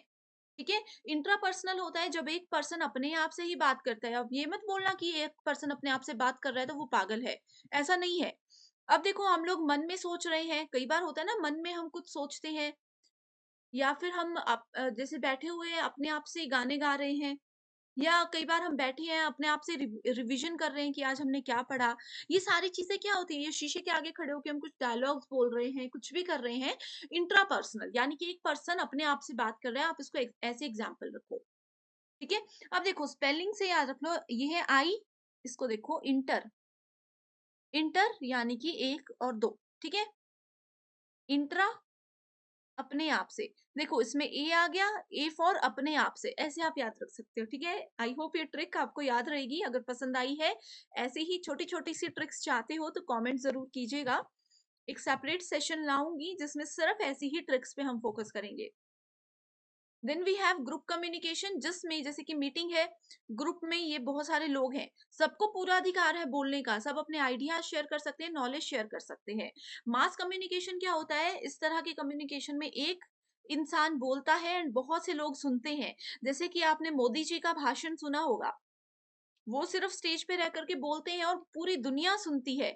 कुछ लोग न्यूज़ चैनल पे सुनते हैं, कुछ लोग लाइव सुन रहे होते हैं, ठीक है, कुछ लोग अपने मोबाइल फ़ोन्स में सुनते हैं, तो ये क्या है, मास कम्युनिकेशन है। अब देखो स्टूडेंट्स, जैसे कि ये वाला हमारा सेशन चल रहा है, ये भी क्या है, कम्युनिकेशन है। तो इन चारों में से कौन से टाइप की कम्युनिकेशन इस समय हमारे इस सेशन में चल रही है, ये मुझे कमेंट करके बताइए। मैं आपको वहीं पे बताऊंगी कि आपका आंसर सही है या गलत है। Next we have horizontal, vertical and diagonal. ठीक है। सो सबसे पहला ये वाला जो कम्युनिकेशन है, ये है वर्टिकल कम्युनिकेशन। जब मान लीजिए किसी कंपनी के एचआर किसी फ्रेशर एम्प्लॉय के साथ बात कर रहे हैं, यानी कि अपर लेवल के जो एम्प्लॉय है वो किसी जूनियर लेवल के एम्प्लॉय से बात कर रहे हैं। ठीक है। Next we have horizontal, horizontal communication. Horizontal में क्या होता है, इक्वल लेवल पे बात करते हैं। मान लीजिए हमारे पास, जैसे हमारी कंपनी में अलग अलग वर्टिकल्स हैं, एक सेक्शन है जो कि यूजीसी नेट की तैयारी करवाते हैं, एक सेक्शन है जो कि महाराष्ट्र सेट की तैयारी करवाते हैं। ठीक है। मान लीजिए एक सेशन है जो कि पीएचडी एंट्रेंस एग्जामिनेशन की तैयारी करवाते हैं। तो तीनों ही सेशंस के, तीनों ही वर्टिकल्स के जो एचआर हैं, ये आपस में अगर कम्युनिकेट करेंगे तो ये क्या हो जाएगा, ये हॉरिजॉन्टल कम्युनिकेशन हो जाएगा। Then we have diagonal communication. जैसे कि ये देखो, यूजीसी नेट, एमएच सेट और पीएचडी, ये तीनों वर्टिकल्स के कैंडिडेट्स हैं, ये एचआर हैं। ठीक है। एंड यहाँ पे उनका जूनियर स्टाफ है। करेक्ट। सो ये क्या कर रहे हैं, मान लीजिए पीएचडी चैनल के एचआर ने यूजीसी नेट वाले किसी एजुकेटर से कोई बात कर ली। ठीक है। तो इस तरह से यहाँ पे कम्युनिकेशन होता है, जिसको कि बोला जाता है diagonal communication. Next we have downward and upward communication. Downward same upper level से लोअर लेवल, जैसे कि स्कूल के प्रिंसिपल ने अपने स्कूल के स्टाफ से बात की, उन्होंने कोई नोटिस जारी किया जो कि उन्होंने डायरेक्टली स्टूडेंट्स को नहीं बताया, उन्होंने अपने स्कूल के स्टाफ को बता दिया। वो स्टाफ की आगे रिस्पॉन्सिबिलिटी है कि वो अपनी अपनी क्लास में जा करके स्टूडेंट्स को वो बात बताएं। सिमिलरली अगर स्टूडेंट्स को स्कूल के किसी भी मैनेजमेंट से रिलेटेड कोई इशू है तो स्टूडेंट्स डायरेक्टली प्रिंसिपल के पास नहीं जाएंगे, वो डर रहे हैं प्रिंसिपल को बताने से। तो वो क्या करेंगे, वो अपनी क्लास टीचर्स के पास बताएंगे, क्लास टीचर आपस में बात करेंगे एंड देन वो प्रिंसिपल के पास जाकर के बताएंगे कि बच्चों की ये क्वेरीज है। तो ये हो गया अपवर्ड एंड डाउनवर्ड, ऊपर की ओर और नीचे की ओर संचार ऐसे होता है। Next we have classroom communication. कक्षा में संचार क्या होता है? कक्षा में संचार एक टीचर और एक स्टूडेंट के बीच में होता है। इसमें क्या होता है, सबसे ज्यादा इंफॉर्मेशन शेयर होती है। क्लासरूम कम्युनिकेशन में नॉलेज को डेवलप किया जाता है, ठीक है, ज्ञान को बढ़ाना इसका मेजर उद्देश्य होता है। इसके अनुप्रयोग भी किया जाता है, इसका विश्लेषण भी किया जाता है, इवैल्यूएशन एबिलिटीज भी होती है। इवैल्यूएशन का मतलब क्या होता है, हमने टीचिंग एप्टीट्यूड में इसको डिटेल में डिस्कस किया है। मूल्यांकन बहुत जरूरी है। सो क्लासरूम में देखो टीचर ने स्टूडेंट्स को पढ़ाया एंड फिर सेशन के एंड में स्टूडेंट्स को बोला कि बताओ आज जो हमने पढ़ा वो समझ आया, अगर समझ आया तो मुझे फटाफट से बताओ कि क्या क्या चीजें आज हमने पढ़ी। या फिर क्लास के एंड में स्टूडेंट्स टीचर को बताएंगे कि आज मैम आपने जो कुछ भी पढ़ाया हमें कुछ भी समझ नहीं आया, इसको आप कल फिर रिपीट कीजिएगा। ये सब क्या है, ये सब इवैल्यूएशन है, ये सब फीडबैक है। तो हमेशा कम्युनिकेशन जब टू वे होता है वो तभी क्लियर माना जाता है। वन वे कम्युनिकेशन में क्वेश्चंस नहीं पूछे जाते, डाउट्स क्लियरिंग सेशन जो है उसमें थोड़ी सी प्रॉब्लम रहती ही है। करेक्ट, सो ये होता है क्लासरूम। इसी के साथ अब शुरू करते हैं आईसीटी की बेसिक डेफिनेशन से। सो सबसे पहले स्टूडेंट्स आपको आईसीटी की फुल फॉर्म पता होनी चाहिए जो कि है information and communication technology. Information का मतलब क्या होता है, सूचना, कहीं से भी हमें सूचना मिलती है एंड इंटरनेट की मदद से हम लोग कम्युनिकेट कर सकते हैं, यानी कि संचार कर सकते हैं, बातचीत कर सकते हैं। एंड टेक्नोलॉजी की मदद से हम लोगों को कहीं जाने की जरूरत नहीं है, हम लोग घर बैठे ही इंफॉर्मेशन भी कलेक्ट कर सकते हैं एंड किसी से बातचीत यानी कि कम्युनिकेट भी कर सकते हैं। तो ये मतलब होता है इंफॉर्मेशन एंड कम्युनिकेशन टेक्नोलॉजी का। सो इसके अंदर internet, electronic devices, computer, radio, television या फिर लेटेस्ट टेक्नोलॉजीज जो भी हैं वो सारी चीजें आ जाती हैं। तो ये था हमारा पहला टॉपिक जिसमें हमने बेसिक। अब हमारा अगला टॉपिक है main four components of computer system. तो कंप्यूटर अगर आप लोग पहली बार पढ़ रहे हो तो स्टूडेंट्स आपको ये जानना बहुत जरूरी है कि कंप्यूटर के मेन कौन कौन से पार्ट्स होते हैं। तो इस तरह की जो स्क्रीन आपके सामने आती है ये होता है मॉनिटर, ठीक है, ये होता है keyboard. Then we have mouse. तो माउस भी दो तरह के होते हैं, एक वायर्ड एक wireless, correct. Then we have speakers, यहाँ पे आप देख सकते हो। एंड यहाँ पे है ये सीपीयू, इसको कंप्यूटर लिखा हुआ है लेकिन ये क्या है, सीपीयू है। And here we have printer. So printer और स्पीकर्स को ऐड करना या नहीं करना ये आपकी अपनी रिक्वायरमेंट होती है। इसके अलावा keyboard, mouse, monitor and CPU ये पार्ट्स कंपलसरी होते हैं। इनमें से अगर एक भी पार्ट मिसिंग है तो हमारा कंप्यूटर अच्छे से काम नहीं करता। तो ये सभी पार्ट्स को हम अब डिटेल में डिस्कस करने वाले हैं। तो सबसे पहले हम देखेंगे input devices, output devices, processing devices and storage devices. तो इनपुट डिवाइसेस वो डिवाइसेस होती हैं जिसकी मदद से हम डेटा को एंटर कर सकते हैं। अब जैसे कि मैं बोल रही हूँ, मेरी जो आवाज है वो मेरे लैपटॉप के माइक के थ्रू जा रही है, तो माइक क्या हो गया, इनपुट डिवाइसेस हो गई। अब आप लोग अपने कंप्यूटर या मोबाइल में मेरा ये सेशन देख रहे हो तो आप लोगों को आवाज बाहर को आ रही है, यानी कि आउटपुट डिवाइस से आ रही है। तो आउटपुट डिवाइस क्या है, स्पीकर्स है। जैसे कि ये जो कंप्यूटर की स्क्रीन होती है जिसको मॉनिटर बोला जाता है, कंप्यूटर के अंदर जो कुछ भी होता है वो हमें यहाँ पे दिखाई देता है, यानी कि ये आउटपुट है, ये आउटपुट डिवाइस है। कीबोर्ड क्या है, कीबोर्ड एक इनपुट डिवाइस है क्योंकि इससे हम जो कुछ भी एंटर करेंगे, जो कुछ भी इसमें दबाएंगे वो सारी चीजें हमारे कंप्यूटर के अंदर चली जाएंगी। सिमिलरली माउस भी क्या है, इनपुट डिवाइस है। अब अगर हम सीपीयू की बात करें, सीपीयू क्या है, ना ही ये इनपुट डिवाइस है ना ही ये आउटपुट डिवाइस है। सीपीयू को बोला जाता है ब्रेन ऑफ कंप्यूटर, यानी कि कंप्यूटर का दिमाग। अब मेरे हाथ काम कर रहे हैं, मैं जैसे बोल रही हूँ, मैं मुंह से बोल रही हूँ, लिख रही हूँ, ये देखो मैं कुछ भी लिख रही हूँ तो मैं हाथों से लिख रही हूँ, लेकिन ये सारी इंस्ट्रक्शंस मुझे कौन दे रहा है, ये सब इंस्ट्रक्शंस मुझे मेरा दिमाग दे रहा है। वैसे ही कंप्यूटर में हम चाहे प्रिंटर से कोई प्रिंट आउट निकलवाएं, मॉनिटर में कुछ गाने चलाएं, ये सारी चीजों के पीछे कौन होता है, सीपीयू होता है। बताइएगा। इसी के साथ अब बात करते हैं अगले टॉपिक की, जो कि है इनपुट डिवाइस। सो इनपुट डिवाइसेस मैंने आपको बता दिए, कुछ एग्जाम्पल्स हैं जो कि एग्जाम में पूछे जाते हैं। इससे रिलेटेड कैसा क्वेश्चन आता है वो भी अभी हम डिस्कस करेंगे। तो इनपुट डिवाइसेस में पहला है कीबोर्ड, दूसरा है माउस। ये दोनों बिल्कुल बेसिक हैं। जैसे माइक्रोफोन, जैसे मैंने आप लोगों को अभी माइक बताया कि मैं बोल रही हूँ, मेरी आवाज कहाँ से जा रही है, मेरे माइक से मेरे लैपटॉप के अंदर जा रही है। ठीक है, वैसे ही जॉयस्टिक होता है, ये गेमिंग के लिए यूज होता है। ट्रैक बॉल भी यूज होता है। देन वी हैव स्कैनर, यानी कि कोई कागज आपके पास है, उस कागज को अगर आपने इमेज के फॉर्मेट में एंटर करवाना है, अंदर रखना है अपने कंप्यूटर में या लैपटॉप में, तो स्कैनर यूज होता है। टच स्क्रीन मोबाइल्स आप यूज करते हो तो वो भी क्या है, इनपुट डिवाइस है। वेब कैम जो कैमरा होता है वो भी इनपुट डिवाइस है। तो ये लिस्ट आपको याद रख लेनी है। Next we have output devices, जो कि हमें रिजल्ट्स बाहर डिस्प्ले करवाती है। तो डिस्प्ले करवाने के लिए सबसे पहले मॉनिटर, हेडफोन्स जिससे कि आवाज बाहर हमें सुनाई देती है, स्क्रीन प्रोजेक्टर यानी कि कंप्यूटर के अंदर जो कुछ भी चल रहा है वो हम वॉल पर इसके थ्रू देख सकते हैं, तो ये हमें रिजल्ट आउट करके दे रहा है। प्रिंटर क्या करता है, कंप्यूटर के अंदर जो फोटो है, जो भी पेपर है, उसको एक कागज में हमें निकाल कर देता है। सिमिलरली प्लॉटर होता है, प्रिंटर प्लॉटर सेम ही फैमिली से बिलोंग करते हैं। Sound card, speaker, video card, ये सब हमने बता दिए, जीपीएस लोकेशन। तो ये सब क्या है, ये सब के सब आउटपुट डिवाइसेस है। अब नेक्स्ट टॉपिक आता है कीबोर्ड। आप बोलोगे कीबोर्ड तो आ गया मैम, ऑलरेडी हमने इनपुट डिवाइसेस में इसको कवर कर दिया, लेकिन कीबोर्ड अपने आप में ये एक बहुत बड़ा टॉपिक है यूजीसी नेट एग्जामिनेशन के लिए। सो कीबोर्ड पे बहुत सारी कीज होती हैं। अब यहाँ पे एक होमवर्क क्वेश्चन नोट कर लीजिए। टोटल नंबर ऑफ कीज कितनी होती है एक जनरल कीबोर्ड में? ये क्वेश्चन 100% एग्जाम में आएगा। तो स्टूडेंट्स इसका आंसर मुझे आप कमेंट करके बताइए। अगर नहीं आता है तो भी कमेंट करके बता दीजिए कि मैम हमें इसका आंसर नहीं पता, तो मैं वहां पर ही आपको रिप्लाई करूंगी। एंड अगर आपको इसका आंसर आता है तो भी कमेंट कर दीजिए, ताकि बाकी के स्टूडेंट्स को भी मदद मिल जाए।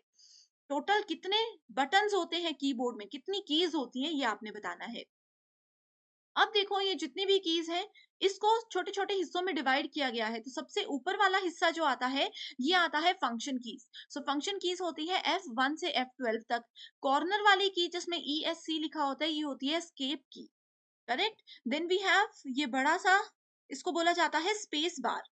यहाँ पे कंट्रोल बटन, यहाँ पे कंट्रोल बटन। अब आप बोलोगे कि दो बार एक ही बटन क्यों है? अब देखो, जैसे कि कीबोर्ड में ये वाला जो एरिया होता है ना, ये वाला एरिया, इसमें बेसिक A to Z होते हैं। ठीक है, A से Z तक के यहाँ पे अल्फाबेट्स होते हैं। अगर हमें ये आधे में डिवाइड करते हैं, अगर ये वाले कीज को प्रेस करना है तो ये वाले कंट्रोल के साथ कर सकते हैं, एंड बाकी के कीज को प्रेस करना है तो इस कंट्रोल के साथ कर सकते हैं। तो फिंगर्स इजीली मूव हो जाती हैं। करेक्ट। सो ये बटन क्या होता है, ये होता है एंटर बटन, जिससे कि हम कुछ लिखते हुए इसके बाद अगली लाइन पर आते हैं। मैंने अपना नाम लिख दिया, अगली लाइन पे आना है तो एंटर प्रेस कर सकते हैं। ये वाला जो बटन है, ये होता है बैक स्पेस, यानी कि एक स्पेस पीछे जाना है। करेक्ट। ये होता है हमारे पास डायरेक्शनल कीज, जिसको कि एरो कीज के नाम से भी जाना जाता है।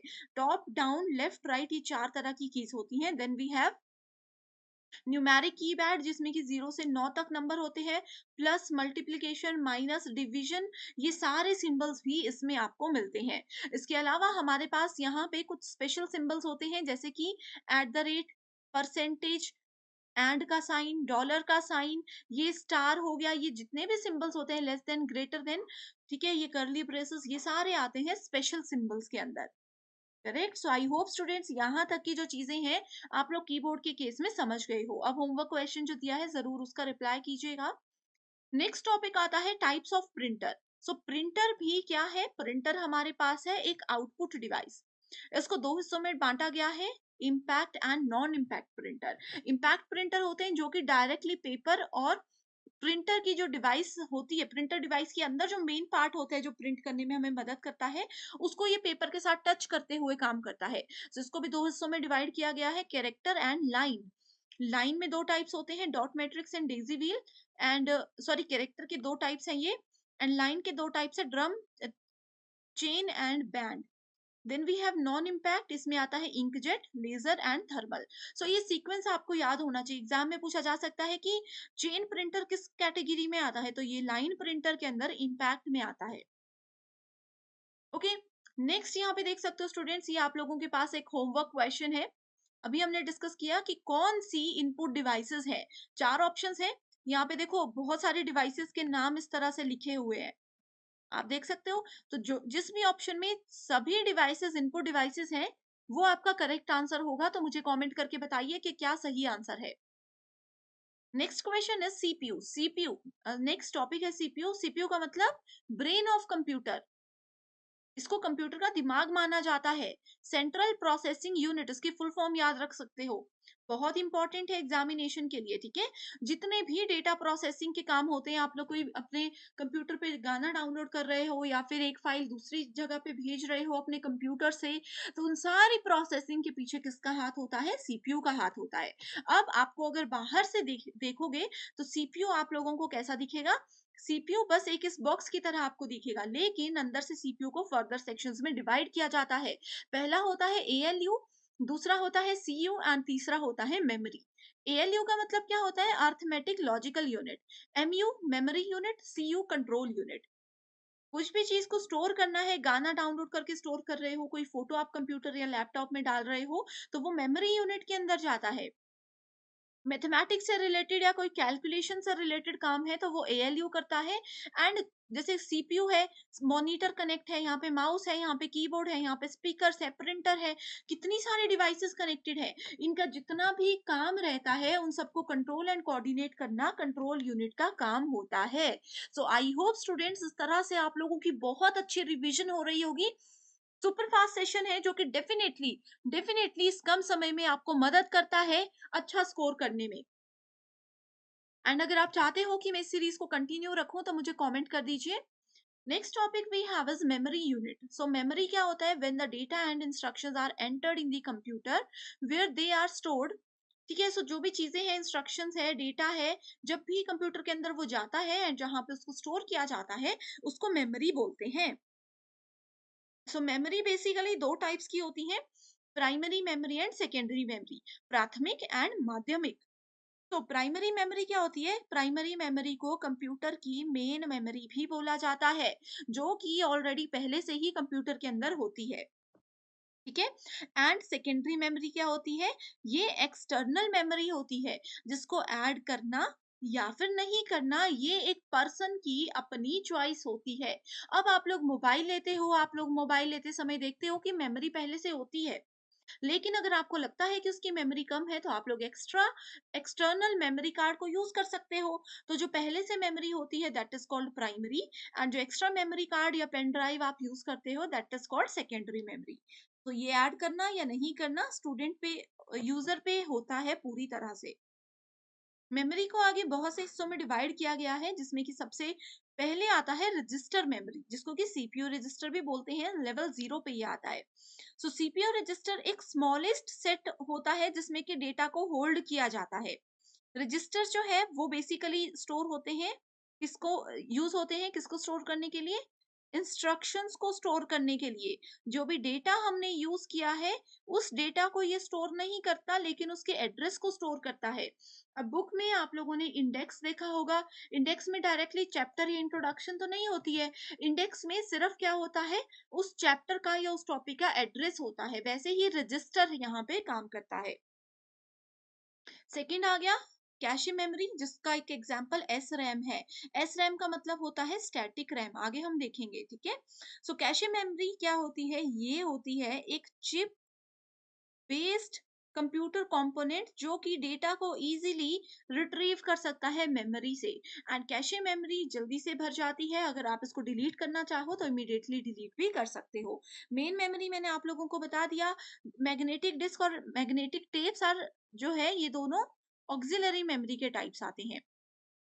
ये आप देख सकते हो एक प्रीवियस ईयर क्वेश्चन है जिसमें कि हम बात करेंगे रैम एंड रोम की।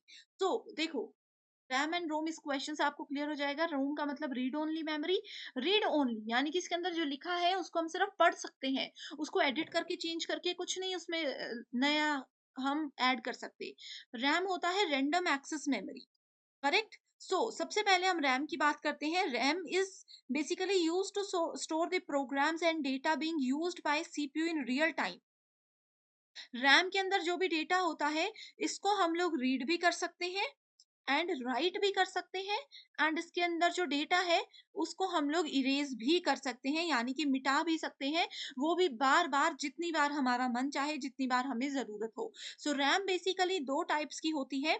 एक होती है एस रैम, जो कि मैंने आपको भी बताया, एस का मतलब है स्टैटिक, रैम आपको आगे पता है।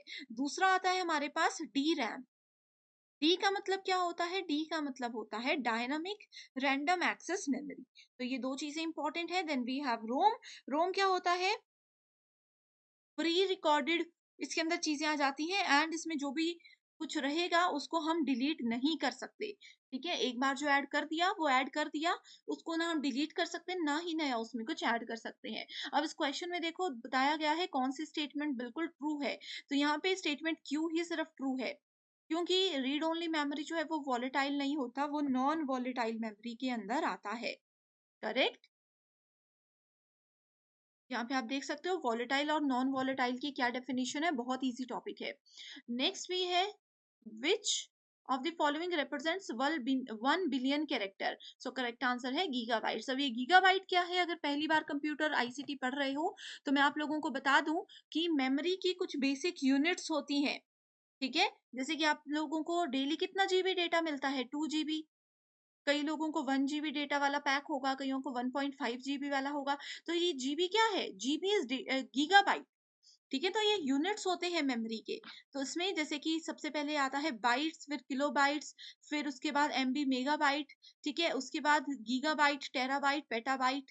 इस तरह से आप देख सकते हो, टीबी मतलब टेराबाइट। ठीक है, सो ये byte, kilobyte, megabyte, gigabyte, terabyte, petabyte, exabyte, zettabyte and yottabyte. तो ये आपको सीक्वेंस भी याद रखना बहुत जरूरी है। ठीक है, सो इसी से रिलेटेड ये वाला क्वेश्चन था। अगला टॉपिक आ जाता है सीडी एंड डीवीडी। तो सीडी और डीवीडी बहुत इंपॉर्टेंट टॉपिक है। सीडी का मतलब क्या होता है? आपने देखी जरूर होगी, सुनी जरूर होगी। सीडी का मतलब होता है कॉम्पैक्ट डिस्क, और डीवीडी का मतलब होता है डिजिटल वर्सेटाइल डिस्क। ठीक है,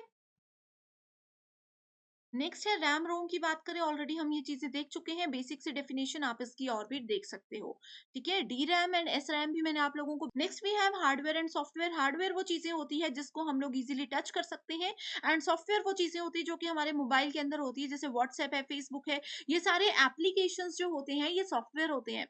हार्डवेयर होते हैं मोबाइल, मोबाइल की बैटरी, मोबाइल का चार्जर। सिमिलरली यहाँ पे आपके सामने कंप्यूटर के केस में इसकी पूरी की पूरी लिस्ट मैंने रखी हुई है। कुछ इंपॉर्टेंट जनरल एब्रिविएशन है जो कि एग्जामिनेशन के लिए इंपॉर्टेंट है। इसमें समझाने जैसा कुछ नहीं है, बस फुल फॉर्म है CPU, central processing unit, ALU, arithmetic logical unit. तो इस स्लाइड को आप अच्छे से देख लीजिए, इसमें समझना कुछ नहीं है, बस इसको याद रख लीजिए। Next we have internet. Internet आप सभी यूज कर रहे हो, एक जगह पर बैठकर इंटरनेट की मदद से पूरे वर्ल्ड में हम लोग कहीं पे भी किसी भी फाइल को डाउनलोड कर सकते हैं, कुछ भी यूज कर सकते हैं। नेक्स्ट आ जाता है हमारे पास कॉमन इंटरनेट टर्म्स, जिसमें कि HTTP, HTTPS। इसमें भी आपको ज्यादा याद रखने की जरूरत नहीं है, हाइपरटेक्स्ट ट्रांसफर प्रोटोकॉल इसकी फुल फॉर्म है। आईपी एड्रेस हर एक कंप्यूटर का यूनिक एड्रेस होता है। ईमेल को हम आगे डिटेल में देखते हैं। सोशल मीडिया जैसे कि फेसबुक, ट्विटर, इंस्टाग्राम, ये सब। ई कॉमर्स जैसे कि अमेजोन वगैरह हम लोग यूज करते हैं। नेक्स्ट है वेबसाइट। वेबसाइट क्या होती है? Website is a collection of different web pages. ठीक है, अब वेबसाइट फेसबुक आपने चलाई है, फेसबुक में क्या है? बहुत सारे छोटे छोटे वेब पेजेस हैं जिनको मिलाकर एक वेबसाइट बनती है।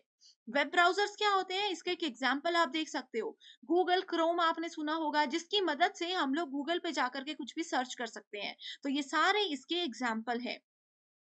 ठीक है, सो ये प्रीवियस ईयर क्वेश्चन है, यहाँ से आपको एक आइडिया हो जाएगा कि कैसे किस टॉपिक से कैसे क्वेश्चंस आते हैं।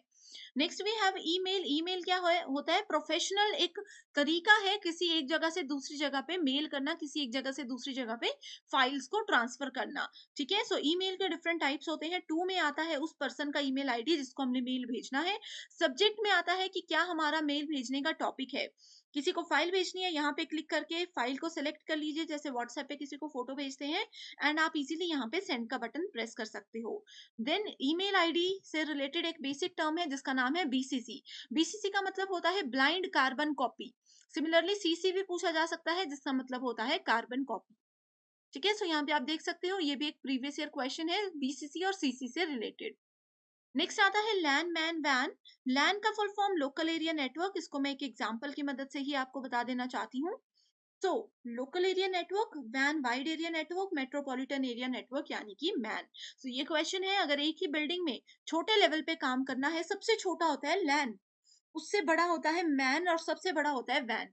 वैन का एक एग्जांपल है इंटरनेट, जो कि पूरे वर्ल्ड को हमें कनेक्ट करने में मदद करता है। लास्ट टॉपिक है वायरस। वायरस क्या होता है? वायरस आपको पता है, हमारे कंप्यूटर में कोई ऐसी फाइल आ जाती है जिसकी वजह से हमारे कंप्यूटर को नुकसान पहुंच सकता है, तो वो होता है वायरस। एंड इसको बचाने के लिए हम लोग अपने कंप्यूटर में या मोबाइल में एंटीवायरस का यूज कर सकते हैं। स्टूडेंट्स, आई होप आपको ये पता होगा कि वायरस की फुल फॉर्म क्या होती है। जैसे कि सीपीयू एक टर्म है जिसकी फुल फॉर्म है, वैसे वायरस की भी फुल फॉर्म होती है जो कि एग्जाम में पूछी जाती है, यूजीसी नेट एग्जाम में और सेट एग्जाम में भी इसको पूछा जाता है। तो आप लोग इसके लिए इसकी फुल फॉर्म मुझे कमेंट करके बताइए, ठीक है।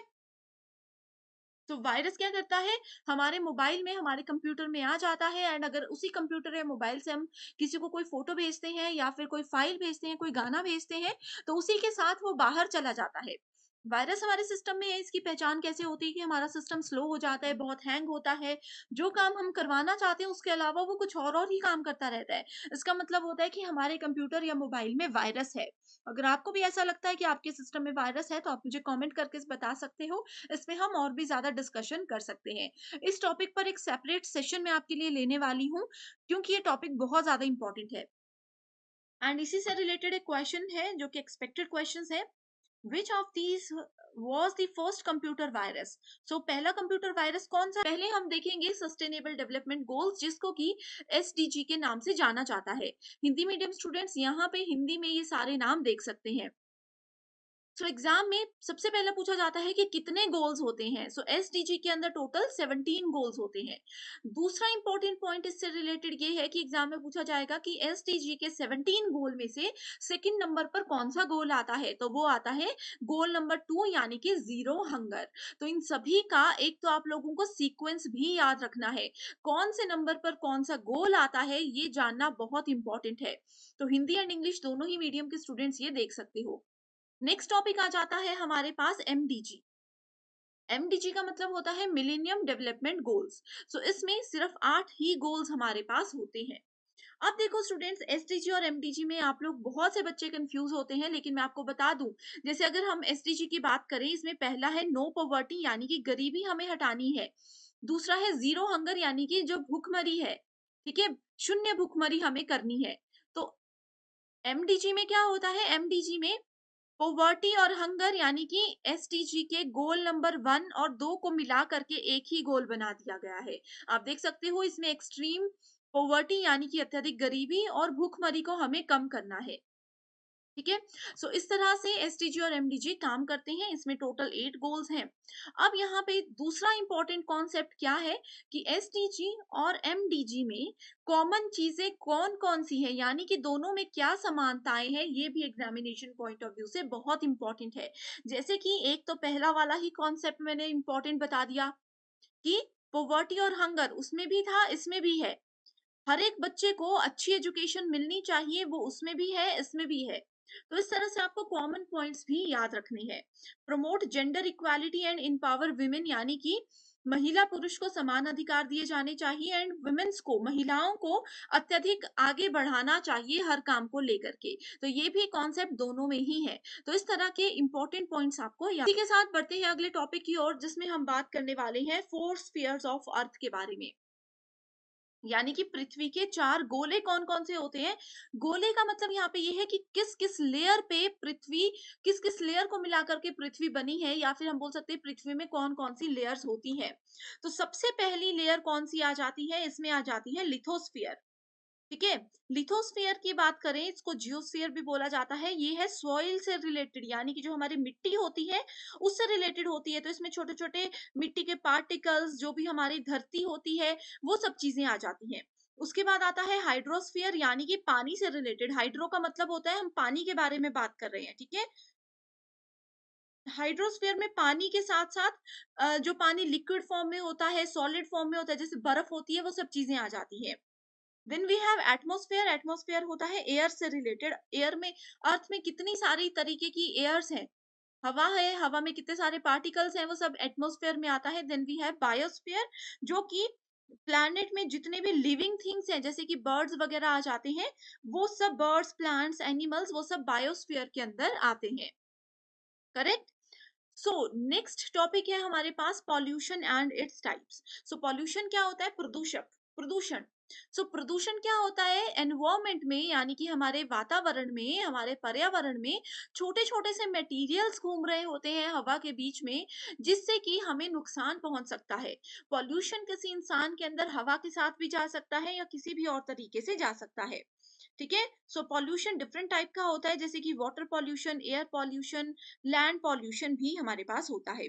करेक्ट? तो सबसे पहले अगर हम लोग एयर पॉल्यूशन की बात करते हैं, सो एयर पॉल्यूशन में क्या होता है? हवा में जो छोटे छोटे पार्टिकल्स आ जाते हैं जिसकी वजह से हमारे वातावरण को, इंसानों को, जानवरों को, पेड़ पौधों को नुकसान पहुंच सकता है, वो होता है एयर पॉल्यूशन। करेक्ट? सो एयर पॉल्यूशन के कुछ सोर्सेज होते हैं, जैसे कि ऑटोमोबाइल्स, जो भी गाड़ियां होती हैं उसकी वजह से एयर पॉल्यूशन हो सकता है। हीटिंग प्लांट्स, ठीक है, हीटिंग प्लांट्स हो सकते हैं। उसके बाद इंडस्ट्रीज जो होती हैं, बड़ी बड़ी फैक्ट्रीज होती हैं, वहां से धुआं निकलता है, उसकी वजह से एयर पॉल्यूशन होता है। उसके बाद आ जाता है इलेक्ट्रिकल पावर प्लांट्स। ठीक है, यानी कि जितने भी इंडस्ट्रीज का एरिया ही हम इसको ओवरऑल बोल सकते हैं, इन सभी की वजह से एयर पॉल्यूशन हो सकता है। अब एयर पॉल्यूशन तो होता है, लेकिन उसमें कौन कौन सी गैसेस होती हैं? एयर पॉल्यूटेंट्स क्या क्या होते हैं? पॉल्यूटेंट्स मैंने क्या बताया? प्रदूषक जो होते हैं। तो कौन कौन से प्रदूषक हो सकते हैं एयर में? पहला है सीओ यानी कि कार्बन मोनोऑक्साइड। दूसरा आ जाता है लेड। ठीक है। तीसरा आ जाता है नाइट्रोजन डाइऑक्साइड, जिसको NO2 के नाम से जाना जाता है। नेक्स्ट आ जाता है पीएम यानी कि पार्टिकुलेट मैटर। एंड उसके बाद आ जाता है SO2 यानी कि सल्फर डाइऑक्साइड। तो ये सारे हैं जिसकी वजह से एयर पॉल्यूशन हो सकता है। उसके बाद सेकंड जो पॉल्यूशन है हमारे पास, वो होता है वाटर पॉल्यूशन। तो water pollution is the contamination of pollution in water bodies, जैसे कि लेक्स होती है, रिवर होती है, समुद्र होते हैं। पानी जो जमीन के अंदर होता है, अगर उसमें कुछ मिलावट वाले पार्टिकल्स आ जाते हैं तो वो वाटर पॉल्यूशन होता है। सो वाटर पॉल्यूशन दो तरीके से हो सकता है। एक हो सकता है नेचुरल तरीके से, जैसे कि वोल्केनिक वोल्केनिक इरप्शन हो जाते हैं, लैंडस्लाइड होता है, यानी कि पहाड़ जब धंस जाते हैं, वो मिट्टी सारी पानी में मिल जाती है, तो उसकी वजह से पानी धुंधला हो जाता है। एंड दूसरा हो सकता है एंथ्रोपोजेनिक सोर्सेस। एंथ्रोपोजेनिक सोर्सेज, ये दोनों चीजें हिंदी मीडियम स्टूडेंट्स के लिए भी सेम रहेंगी। सो एंथ्रोपोजेनिक सोर्सेज होते हैं, जैसे कि एग्रीकल्चर में पानी जो यूज होता है उसको हम नदियों में, नालों में फेंक देते हैं, या फिर बड़ी बड़ी इंडस्ट्रीज में जो गंदा पानी होता है उसको हम लोग नदी नालों में मिला देते हैं, तो वो सब चीजें क्या आती हैं? वाटर पॉल्यूशन के अंदर आती हैं। तो वाटर पॉल्यूशन एग्रीकल्चर की वजह से, इंडस्ट्री की वजह से, जो भी नेचुरल पॉल्यूटेंट्स हो सकते हैं उनकी वजह से, लैंडस्लाइड वगैरह, इन सब चीजों की वजह से हो सकता है। Okay, then we have third type, that is land pollution. So land pollution क्या करता है? Land pollution is the destruction of Earth's land surfaces directly और indirectly as a result of man's activity. So इंसान की वजह से, किसी भी इंसान की किसी एक्टिविटी की वजह से, या फिर किसी भी और वजह से, जब हमारे लैंड में यानी कि हमारी भूमि में प्रदूषण फैल जाता है तो उसको लैंड पोल्यूशन बोला जाता है। ठीक है। सो इसका सबसे पहला बड़ा रीजन है एग्रीकल्चर। ठीक है। एग्रीकल्चर क्या होता है कि खेती बाड़ी करते समय कोई गलत स्प्रे हमने कर दी, कोई गलत कीटनाशक हमने डाल दिया, जिसकी वजह से हमारी भूमि में भूमि उसको नहीं संभाल पाई, एंड वो पूरा का पूरा पॉल्यूशन हो जाता है उस मिट्टी में, वो मिट्टी खराब हो जाती है, वो अनउपजाऊ हो सकती है। उसके बाद इसमें आ जाता है एशेस। ठीक है, कुछ चीज हम जला रहे हैं, जैसे कि अगर प्लास्टिक हम जलाते हैं, उस वक्त हमें लगेगा कि प्लास्टिक वो बिल्कुल इकट्ठा होकर के छोटा सा एक पार्टिकल बन गया, लेकिन वो पार्टिकल जब जमीन के अंदर जाता है तो वो पूरी जमीन को खराब कर देता है। तो इस तरह से हो सकता है land pollution. Next noise pollution भी हो सकता है, जिसको कि ध्वनि प्रदूषण के नाम से जाना जाता है। ध्वनि प्रदूषण हो सकता है जैसे कि घर में कोई बहुत जोर से टीवी लगा रहे हैं, फूड मिक्सर है, पार्टीज होती है, डीजेस होते हैं, तो ये सब क्या होते हैं? ये सारी की सारी चीजें आ जाती हैं, आपके निकल लीजिए। नेक्स्ट इंपॉर्टेंट टॉपिक है जिसका नाम है इंपॉर्टेंट एग्रीमेंट्स। ठीक है। सो इंपॉर्टेंट एग्रीमेंट्स में सबसे पहला एग्रीमेंट आता है पेरिस एग्रीमेंट, जिसको COP21 के नाम से भी जाना जाता है। So, Paris Agreement was adopted by 196 countries at UNFCCC conference of the parties 21 जो कि पेरिस में हुआ था। 12 दिसंबर 2015 को पेरिस में ये एग्रीमेंट हुआ था, इसीलिए इसका नाम पेरिस एग्रीमेंट है। एंड ये कॉन्फ्रेंस ऑफ पार्टीज जो है उसके 21st नंबर पर आता है, इसलिए इसको COP 21 बोला जाता है। पेरिस एग्रीमेंट का मेजर फोकस किस पे था? ग्रीन हाउस गैस की एमिशन पर था। एग्जाम में ये जरूर आता है, एग्जाम में बस यही पूछेगा कि पेरिस एग्रीमेंट कब हुआ था एंड मेजर पॉइंट इसका क्या था, तो वो ये था कि इसमें ग्रीन हाउस गैसेस की एमिशन को यानी कि इसके कम से कम यूज को हमें यहाँ पे लोगों तक पहुंचाना है। नेक्स्ट आ जाता है मॉन्ट्रियल प्रोटोकॉल। तो इसमें क्या है, इसमें बेसिकली ओजोन लेयर के साथ हम काम करते हैं, ओजोन डिप्लीशन जो हो रही है उससे रिलेटेड यहाँ पे काम किया जाता है। तो मॉन्ट्रियल प्रोटोकॉल को साइन कब किया गया था? 1987 में इसको साइन किया गया था एंड 1989 में इसको अच्छे से काम पे लाया गया था। ठीक है, सो ओजोन लेयर की बात हो रही है, that means we are talking about ozone. Montreal protocol की बात हो रही है, that means we are talking about ozone depletion. Next आ जाता है हमारे पास Kyoto protocol. So Kyoto protocol 1992 United Nation framework convention on climate change, जिसको कि अभी हमने UNFCCC फर्स्ट उसमें पढ़ा था, ये इसकी फुल फॉर्म है, याद रख लीजिएगा। ठीक है, सो क्योटो प्रोटोकॉल को क्या बोला जाता है? क्योटो प्रोटोकॉल को जापान कॉप भी बोला जाता है, क्योंकि जापान में एक सिटी का नाम है क्योटो जहां पे ये हुआ था। ये कब हुआ था? ये 11 दिसंबर 1997 को अडॉप्ट कर दिया गया था एंड इसमें टोटल 39 इंडस्ट्रियलाइज कंट्री है, यानी कि जो जो कंट्रीज में बहुत ज्यादा इंडस्ट्रीज है वो सारी कंट्रीज ने इसमें पार्टिसिपेट किया था। And under this a country can finance carbon dioxide saving measures in another country and thus offset its own emission। ठीक है, सो कार्बन डाइऑक्साइड, ज्यादा कुछ याद मत रखिए, ग्लोबल वार्मिंग एंड CO2 यानी कि कार्बन डाइऑक्साइड की जहां पे बात हो रही है वहां पे हम क्योटो प्रोटोकॉल की बात कर रहे हैं, बस आपको ये याद रखना है। नेक्स्ट है रियो समिट। रियो समिट में इसको हम रियो अर्थ समिट, अजेंडा 21, रियो डिक्लेरेशन या फिर सिंपली अर्थ समिट के नाम से भी जानते हैं। इसको 3 से लेकर के 14 जून 1992 के बीच में इसका हुआ था काम। ओके, नेक्स्ट आ जाता है international solar alliance. International solar alliance जो है इसको कब लाया गया था फोर्स में? ये आप लोगों के लिए एक होमवर्क क्वेश्चन है कि इसको कब फोर्स में लाया गया था। ये action oriented member driven collaborative platform है for increase deployment of solar energy. इसमें यही बोला गया है कि ज्यादा से ज्यादा हम लोग सोलर एनर्जी पे काम करें, ताकि क्या हो सकता है, क्योंकि ये फ्री एनर्जी है एंड 100% हम लोगों को प्योर एनर्जी मिल रही है। अगर हम ज्यादा से ज्यादा सोलर एनर्जी को यूज करेंगे तो हमें आर्टिफिशियल एनर्जी बनाने की जरूरत नहीं है। इसीलिए आपने देखा होगा कि आज के समय पे सोलर पावर प्लांट्स, ठीक है, सोलर लाइट्स घरों में यूज होती है, स्ट्रीट लाइट सोलर बेस्ड है, मोबाइल चार्जर सोलर बेस्ड है, तो इसीलिए यहाँ पे किया गया है इस चीज पर फोकस। अभी देखो स्टूडेंट्स, 26 जनवरी 2023 अगर आप लोगों ने जो दिल्ली में परेड होती है वो परेड देखी होगी, तो इंटरनेशनल सोलर अलायंस की ओर से भी वहां पे एक झांकी निकाली गई थी एंड उसमें उन्होंने ये साफ साफ बताया था कि इंडिया में एक कौन सा वो ऐसा स्टेट है जो कि 100% सोलर पावर का अब यूज कर रहा है। ये अगर आप लोगों ने नहीं सुना था तो आप इसको जल्दी से गूगल पे सर्च करके मुझे कमेंट करके बता सकते हो एंड अगर आपको इसका आंसर नहीं पता तो भी आप मुझे कमेंट करके बताइए, मैं आपको वहां पर ही रिप्लाई कर दूंगी। ये होमवर्क क्वेश्चन मैं आपको इसलिए दे रही हूँ स्टूडेंट्स, क्योंकि देखो इसमें क्या है, इसमें as it is question exam में आएगा कि इंडिया का कौन सा स्टेट 100% अभी सोलर एनर्जी का यूज कर रहा है। नेक्स्ट अगर हम लोग बात करें ग्लोबल वार्मिंग की, तो ग्लोबल वार्मिंग पर जाने से पहले स्टूडेंट्स एक चीज और मैं आप लोगों को बता देना चाहती हूँ कि क्लोरोफ्लोरोकार्बन्स क्या होते हैं। ठीक है, एग्जामिनेशन पॉइंट ऑफ व्यू से इंपॉर्टेंट है। सो इसको CFC बोला जाता है, क्लोरोफ्लोरोकार्बन्स। सो क्लोरोफ्लोरोकार्बन आता कहाँ से है, क्या क्या इसके सोर्सेस हैं? सो ओजोन के जो पार्टिकल्स होते हैं which provide the earth with protective layer against UV radiation, CFCs are extremely dangerous when discharged into the atmosphere। so अगर क्लोरोफ्लोरोकार्बन एटमॉस्फेयर में फैल जाती है तो वो बहुत ही ज्यादा नुकसान हम लोगों को पहुंचा सकती है। बहुत सारी कंट्रीज ऐसी हैं जिन्होंने 1995 में ये डिसीजन लिया था कि अब वो क्लोरोफ्लोरोकार्बन को बनाना जो है बंद कर देगी, उसका यूज करना भी बंद कर देगी। अब इस गैस को क्यों रोका गया है? क्योंकि इसके ह्यूमंस पर बहुत इफेक्ट है, एनवायरमेंट पर भी है, ह्यूमन पर भी है। अगर ये डायरेक्टली किसी के फिजिकल कांटेक्ट में आ जाती है तो उसकी वजह से बहुत सारी स्किन प्रॉब्लम्स हो सकती है, लोगों को सांस लेने में दिक्कत हो सकती है, डाइजेशन यानी कि हमारी पाचन क्रिया खराब हो सकती है।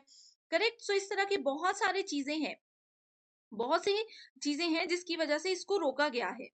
इससे सांस लेने में प्रॉब्लम होगी, हार्ट की प्रॉब्लम हो सकती है, किडनी लीवर ये सब डैमेज हो सकते हैं क्लोरोफ्लोरोकार्बन की वजह से। दूसरा इंपॉर्टेंट यहाँ पे टॉपिक हम देखने वाले हैं ग्रीन हाउस गैसेस। अभी हम लोगों ने ये पढ़ा कि प्रोटोकॉल इसके लिए स्पेशली बनाया गया है। सो ग्रीन हाउस गैसेस क्या करती है? Gas, it is a gas that absorbs and emits infrared radiation. Infrared radiations के बारे में आपने सुना होगा, उसको ये क्या कर देती है? एब्जॉर्ब कर लेती है। In simple terms we can say that greenhouse gases trap heat in Earth atmosphere, जिसको कि हम GHG के नाम से भी जानते हैं। इसकी वजह से क्या हो रहा है? बहुत सारी गर्मी फैल रही है पूरे देश में, पूरी कंट्री में, या फिर पूरे वर्ल्ड में हम बोल सकते हैं। सो ग्रीन हाउस गैसेस में सबसे पहले आ जाता है वाटर वेपर्स, पानी के बुलबुले। इसको इस तरह से लिख सकते हो, वाटर वेपर्स। उसके बाद आ जाता है कार्बन डाइऑक्साइड, उसके बाद आ जाता है methane, then we have nitrous oxide, and उसके बाद आ जाता है ओजोन। तो ये सारी ग्रीन हाउस गैसेस के एग्जाम्पल्स हैं। अगला टॉपिक जो है हमारा वो है नेचुरल हजार्ड्स। नेचुरल हजार्ड यानी कि प्राकृतिक जो आपदाएं आती है। सो उसमें कौन कौन सी चीजें हैं, इसके डायरेक्टली नाम आपको बताती हूँ। प्राकृतिक आपदाओं में सबसे पहले आ जाता है जो सूखा पड़ता है। ठीक है। साइक्लोन आते हैं जो समुद्र में लहरें गोल घूमते हुए सब कुछ अपने साथ लेकर के जाती हैं, ये भी एक नेचुरल डिजास्टर है। उसके बाद एयर पॉल्यूशन, डेजर्ट लॉक्यूस्ट यानी कि जो अ, रेत होती है, जो डेजर्ट होते हैं। ठीक है। राजस्थान में जैसे ये चीजें बहुत होती है, जो डेजर्ट होते हैं, रेगिस्तान होते हैं, उसमें जब तूफान आते हैं, रेगिस्तानी तूफान जिसको बोलते हैं, बाढ़ आ जाती है, लैंडस्लाइड यानी कि जो पहाड़ धंस जाते हैं, ये सारी चीजें क्या हैं? ये सब चीजें नेचुरल हजार्ड के अंदर आती हैं। ओके। नेक्स्ट आ जाता है फिर हमारे पास नेक्स्ट टॉपिक जिसका नाम है renewable natural resources. Natural resources मतलब प्राकृतिक जो चीजें होती हैं जिसको हम बार बार यूज कर सकते हैं, जैसे कि सोलर एनर्जी। सोलर एनर्जी क्या है? नेचुरल रिसोर्स है, उसको हम यूज कर सकते हैं। जैसे हम मोबाइल चार्जिंग के लिए इलेक्ट्रिसिटी उससे यूज हो रही है, गाड़ियां सोलर एनर्जी से चल रही हैं, ये सब रीन्यूएबल एनर्जी है। ठीक है। सो इसमें और कौन कौन सी चीजें आ जाती हैं? इसमें आ जाता है एक तो बायोमास एनर्जी। बायोमास एनर्जी का एक एग्जाम्पल है इथेनॉल, ये इसको आप लोगों ने याद रख लेना है। उसके बाद आ जाता है hydro power. Hydro power plants क्या होते हैं? जो पानी से जैसे बिजली तैयार होती है, वो सब चीजें। उसके बाद आ जाता है जियोथर्मल पावर। Geothermal power. उसके बाद आ जाता है विंड एनर्जी। विंड मतलब हवा, हवा से जो चीजें हो सकती हैं। Then we have solar energy. तो ये सारी रीन्यूएबल नेचुरल रिसोर्सेज हैं जिसको हम लोग रीयूज कर सकते हैं। ओके। सो नेक्स्ट आ जाता है पॉइंट जो कि है क्लाइमेट चेंज। क्लाइमेट चेंज का मतलब क्या होता है? क्लाइमेट चेंज का मतलब होता है पर्यावरण में जो परिवर्तन हो रहे हैं। ठीक है। सो पर्यावरण में सबसे ज्यादा परिवर्तन आपने ये देखा होगा जिसका नाम है ग्लोबल वार्मिंग। ठीक है। सो ये हमारा टॉपिक है ग्लोबल वार्मिंग। मैं डायरेक्टली यहीं पे समझा देती हूँ। आपने देखा होगा कि गर्मियों के समय में बहुत ज्यादा गर्मी होती है, जो कि असहनीय होती है, बहुत से लोग इसकी वजह से मर भी जाते हैं। ठीक है। सो क्लाइमेट चेंज का सबसे बड़ा कारण है ग्लोबल वार्मिंग, जो ग्लोबल टेम्परेचर, पूरे विश्व का तापमान बढ़ रहा है, ग्लेशियर्स पिघल रहे हैं। ठीक है। जो ओशन है, जो समुद्र है, वो गर्म हो रहे हैं, आइस शीट्स पिघल रही हैं। ठीक है। बर्फ की जो परतें होती हैं हिमालयाज में, वो पिघल रही हैं। ठीक है। ग्लेशियर्स टूट रहे हैं, पानी का जो स्तर होता है समुद्रों में वो बढ़ रहा है। ठीक है। इसी तरह से बहुत सारी चीजें हैं जो कि क्लाइमेट चेंज के लिए है। अब क्लाइमेट चेंज का कारण क्या है, इसकी कॉजेस क्या है? पहला तो है इंक्रीज जो हो रहा है ग्रीन हाउस गैसेस का। हमने देखो ग्रीन हाउस गैसेस भी पढ़ा, इसको रोकने के लिए जो प्रोटोकॉल बना है वो भी पढ़ा। तो इसकी वजह से भी क्लाइमेट में परिवर्तन आ सकता है। ठीक है। सो ग्रीन हाउस गैसेस में जैसे कि मैंने आपको बताया, nitrous oxide NO2, carbon dioxide CO2, water vapour H2O, then methane CH4 and chlorofluorocarbon, ये सब चीजें आती है। इसके बाद अगर फॉसिल फ्यूल्स को जलाया जाता है तब भी ग्लोबल वार्मिंग होती है। इंडस्ट्रीज जैसे बहुत ज्यादा हो गई है जिसकी वजह से बहुत सी ऐसी गैसेस वहां से निकलती हैं जो कि हमारे पर्यावरण को नुकसान पहुंचाती है। तो ये भी क्लाइमेट चेंज का ही मेजर पार्ट है। ठीक है, सो मैंने आप लोगों को ग्लोबल वार्मिंग भी बता दिया, क्लाइमेट चेंज भी हमारा कवर हो गया। नेक्स्ट आ जाता है कॉप, जिसको बोला जाता है conference of parties. So COP क्या है? कॉप एक सुप्रीम डिसीजन मेकिंग बॉडी है जिसमें कि डिफरेंट कन्वेंशंस को बनाया गया है। डिसीजन किस के बारे में लिए जाते हैं? डिसीजन लिए जाते हैं कि कैसे हम अपने अर्थ को बचा सकें। ठीक है, इसमें बहुत सारी कंट्रीज पार्टिसिपेट करती हैं, जैसे कि कुछ कॉप में 196 कंट्री है, कुछ कॉप में कुछ और कंट्रीज है। सो बहुत सारी कंट्रीज इसमें डिसीजन लेती हैं कि ग्लोबली यानी कि पूरे वर्ल्ड लेवल पर जो भी बड़ी बड़ी प्रॉब्लम्स हो रही हैं उनको हम कैसे कंट्रोल करके अपने एनवायरमेंट को, अपने पर्यावरण को बचा सकें। सो कॉप की हर साल मीटिंग्स होती हैं, जैसे कि अगर हम बात करें कॉप 27 की। सो कॉप 27 कहाँ पर हुआ? इजिप्ट में हुआ। ठीक है, नवंबर 2022 में ये हुआ था, एग्जाम के लिए इंपॉर्टेंट है। उसके बाद आता है कॉप 26। कॉप 26 कहाँ हुआ था? ये ग्रास गो में हुआ था। ठीक है, जो कि नॉर्थर्न आयरलैंड में है। ये भी नवंबर नवंबर 2021 में हुआ था। उसके बाद 2020 में कोरोना की वजह से कुछ भी नहीं हो पाया था। देन उससे पहले कॉप 25 हुआ था जो कि स्पेन में हुआ था। ये हुआ था दिसंबर 2019 में। अब क्योंकि 2023 आ गया है, अब कॉप 28 होने वाला है। आप लोगों के लिए ये होमवर्क क्वेश्चन है कि मुझे बताइए कॉप 28 2023 में कब और कहां पर होने वाला है। तो इस तरह से आप लोगों को ये कॉप की लिस्ट को ध्यान में रखना है, एग्जामिनेशन के लिए ये बहुत ही ज्यादा इंपॉर्टेंट है। तो सबसे पहले हम शुरू करते हैं बेसिक इंट्रोडक्शन से, जिसमें आप लोगों को ये पता होना चाहिए कि हायर एजुकेशन सिस्टम जो है इंडिया में, उसको कंट्रोल एंड एडमिनिस्टर करने का काम है यूनिवर्सिटी ग्रांट कमीशन यानी कि यूजीसी का। जितनी भी यूनिवर्सिटीज हैं, जितने भी हायर एजुकेशनल इंस्टीट्यूशंस हैं, उनको कैसे वो काम करेंगे, क्या क्या उनका करिकुलम होगा, उन सब चीजों को हैंडल करना यूजीसी की ही रिस्पॉन्सिबिलिटी होती है। साथ ही सबसे पहले हम बात करते हैं एंशियंट इंडिया में एजुकेशन कैसी होती थी, यानी कि प्राचीन भारत में शिक्षा की क्या प्रणाली होती थी। सबसे पहले इसमें आता है Vedic period, then we have Buddhist period, mediative period, pre independence India जिसको कि ब्रिटिश इंडिया बोला जाता है यानी कि आजादी से एकदम पहले का समय, पोस्ट इंडिपेंडेंस इंडिया यानी कि स्वतंत्रता के बाद के भारत में किस तरह से एजुकेशन होती थी। सो इस तरह से इंडिया में एजुकेशन को डिफरेंट सेक्शंस में डिवाइड किया गया है। अब अगर हम बात करें एंशियंट इंडिया की, सो उसमें इंस्ट्रक्शंस यानी कि निर्देश किस तरह से दिए जाते थे। सबसे पहला निर्देश देने का तरीका होता था श्रवण। ठीक है, श्रवणा जिसको बोला जा सकता है इंग्लिश में। श्रवण का मतलब होता है सुनना। इसमें क्या होता था कि टीचर जो भी गुरु होते थे वो बोलते थे, एंड शिष्य जो होते थे, स्टूडेंट्स जो होते थे, वो सुनते थे एंड उन चीजों को याद रखते थे। दूसरा होता है मनना। मनना में क्या होता है? वो मनन करते थे। मनन करने का मतलब होता है उस चीज के बारे में सोचना। ठीक है, इसमें क्या होता था, जो भी स्टूडेंट होते थे वो खुद से सोचते थे, खुद से ही ज्ञान प्राप्त करते थे एंड सोच सोच कर वो चीजों को समझते थे। इसको सेल्फ इंट्रोस्पेक्शन भी बोला जाता है। तीसरा आता था निधि ध्यासना। ये क्या होता है? ये सच और झूठ और रियल वर्ल्ड से जो भी चीजें हम सीखते हैं, जैसे कि हम होता है ना, हम बोलते हैं कि जीवन हमें बहुत कुछ सिखाता है, लाइफ हमें बहुत कुछ सिखाती है। तो वही चीज इसके अंदर आती थी कि इंसान इस समय पे जो स्टूडेंट्स होते थे वो रियल लाइफ एग्जांपल्स के साथ बहुत सी चीजें सीख जाते थे। Then we have shruti. Shruti का मतलब होता है knowledge was practically called as shrutis. जैसे कि अभी जिस चीज को हम प्रैक्टिकल अप्रोच बोलते हैं, किसी भी चीज को अगर हम थ्योरी सीख रहे हैं उसके बाद प्रैक्टिकली करेंगे तो हम अच्छे से उस चीज को समझ जाएंगे। हैंड ऑन प्रैक्टिस जिसको आज के समय पे बोला जाता है, वो उस समय श्रुति के नाम से जाना जाता था। नेक्स्ट आता है करिकुलम इन एंशिएंट टाइम्स, यानी कि प्राचीन काल में पाठ्यक्रम कैसे हुआ करते थे। तो मनुष्य जाति का विज्ञान जिसको कि एंथ्रोपोलॉजी बोला जाता है, वो भी उस समय पे गुरु उनको सिखाते थे। Then we have astronomy, economics, Hindi medium students यहाँ पे देख सकते हो। Then we have epistemology, then we have geology, ethnology, human organics, then we have mathematics and military science. ये सारे सब्जेक्ट्स होते थे जो कि प्राचीन काल में सिखाए जाते थे।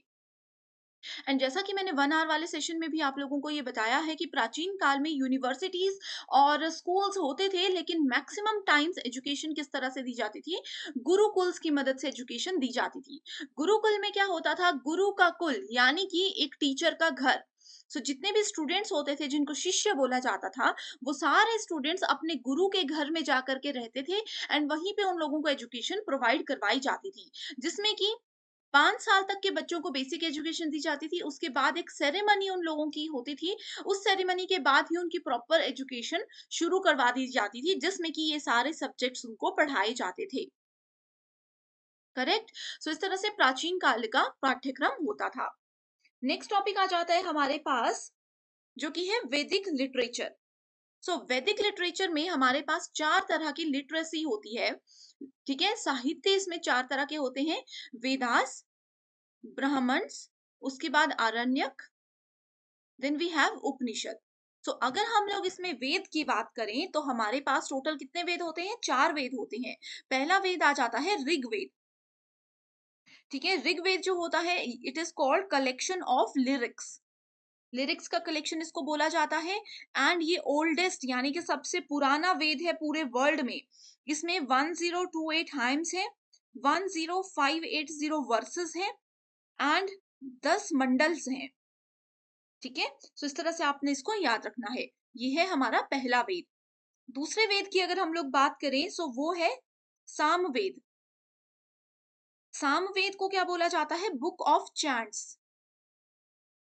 बुक ऑफ चैंट्स का मतलब है कि जितने भी हमारे मंत्र हैं, जैसे कि गायत्री मंत्र है या कोई भी महामृत्युंजय का मंत्र आप बोल सकते हैं, कोई भी मंत्र है, वो सारे के सारे सामवेद के अंदर लिखे गए हैं, ठीक है?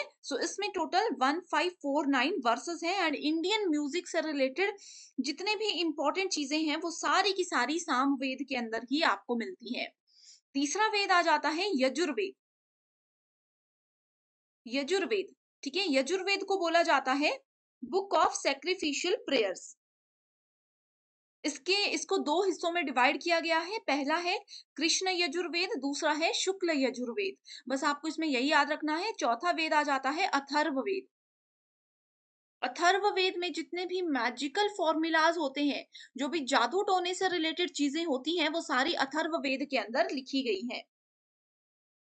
जैसे कि आपने सुना होगा किसी बीमारी को मंत्रों के द्वारा सही किया जाता है, वो सारे मंत्र कहाँ हैं? वो सारे मंत्र अथर्ववेद के अंदर लिखे गए हैं। करेक्ट? दूसरा पॉइंट आ जाता है यहाँ पे ब्राह्मणास। ब्राह्मणास क्या है? ब्राह्मण क्या करते हैं? वेदों को एक्सप्लेन करने में हमें मदद करते हैं। वेद को एक्सप्लेन करके हमें हम लोगों तक वो पहुंचाने में एक उनका एक रोल होता है, ठीक है? उसके बाद आ जाता है आरण्यक। आरण्यक क्या होते हैं? आरण्यक का मतलब होता है फॉरेस्ट, यानी कि वन, जंगल, ठीक है? They are concluding portion of Brahmanas. Brahmanas का ही एक पोर्शन होता है आरण्यक। उसके बाद आ जाते हैं उपनिषद।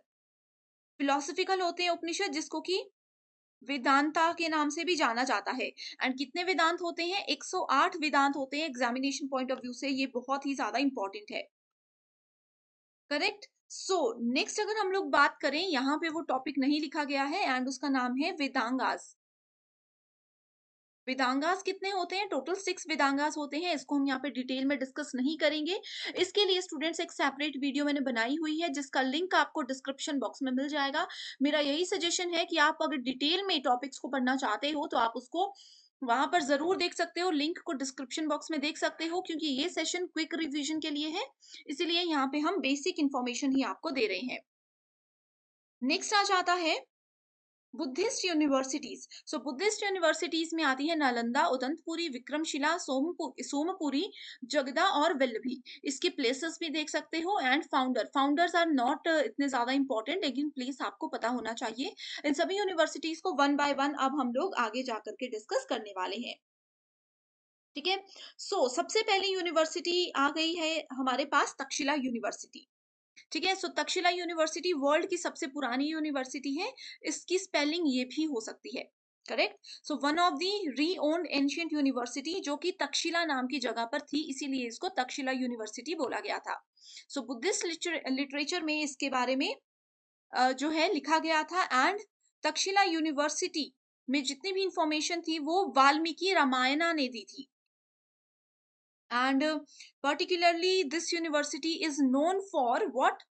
Ancient scriptures, law, medicine, astronomy, military science and और भी ज्यादा आर्ट्स के 18 सब्जेक्ट्स इसके अंदर काउंट किए गए थे। एंड अगर हम बात करें सो बहुत सी कंट्रीज जैसे कि चाइना है, ग्रीस है, इस तरह की बहुत सी कंट्रीज के 10,000 से भी ज्यादा लोग हर साल यहाँ पे एडमिशन लेते थे।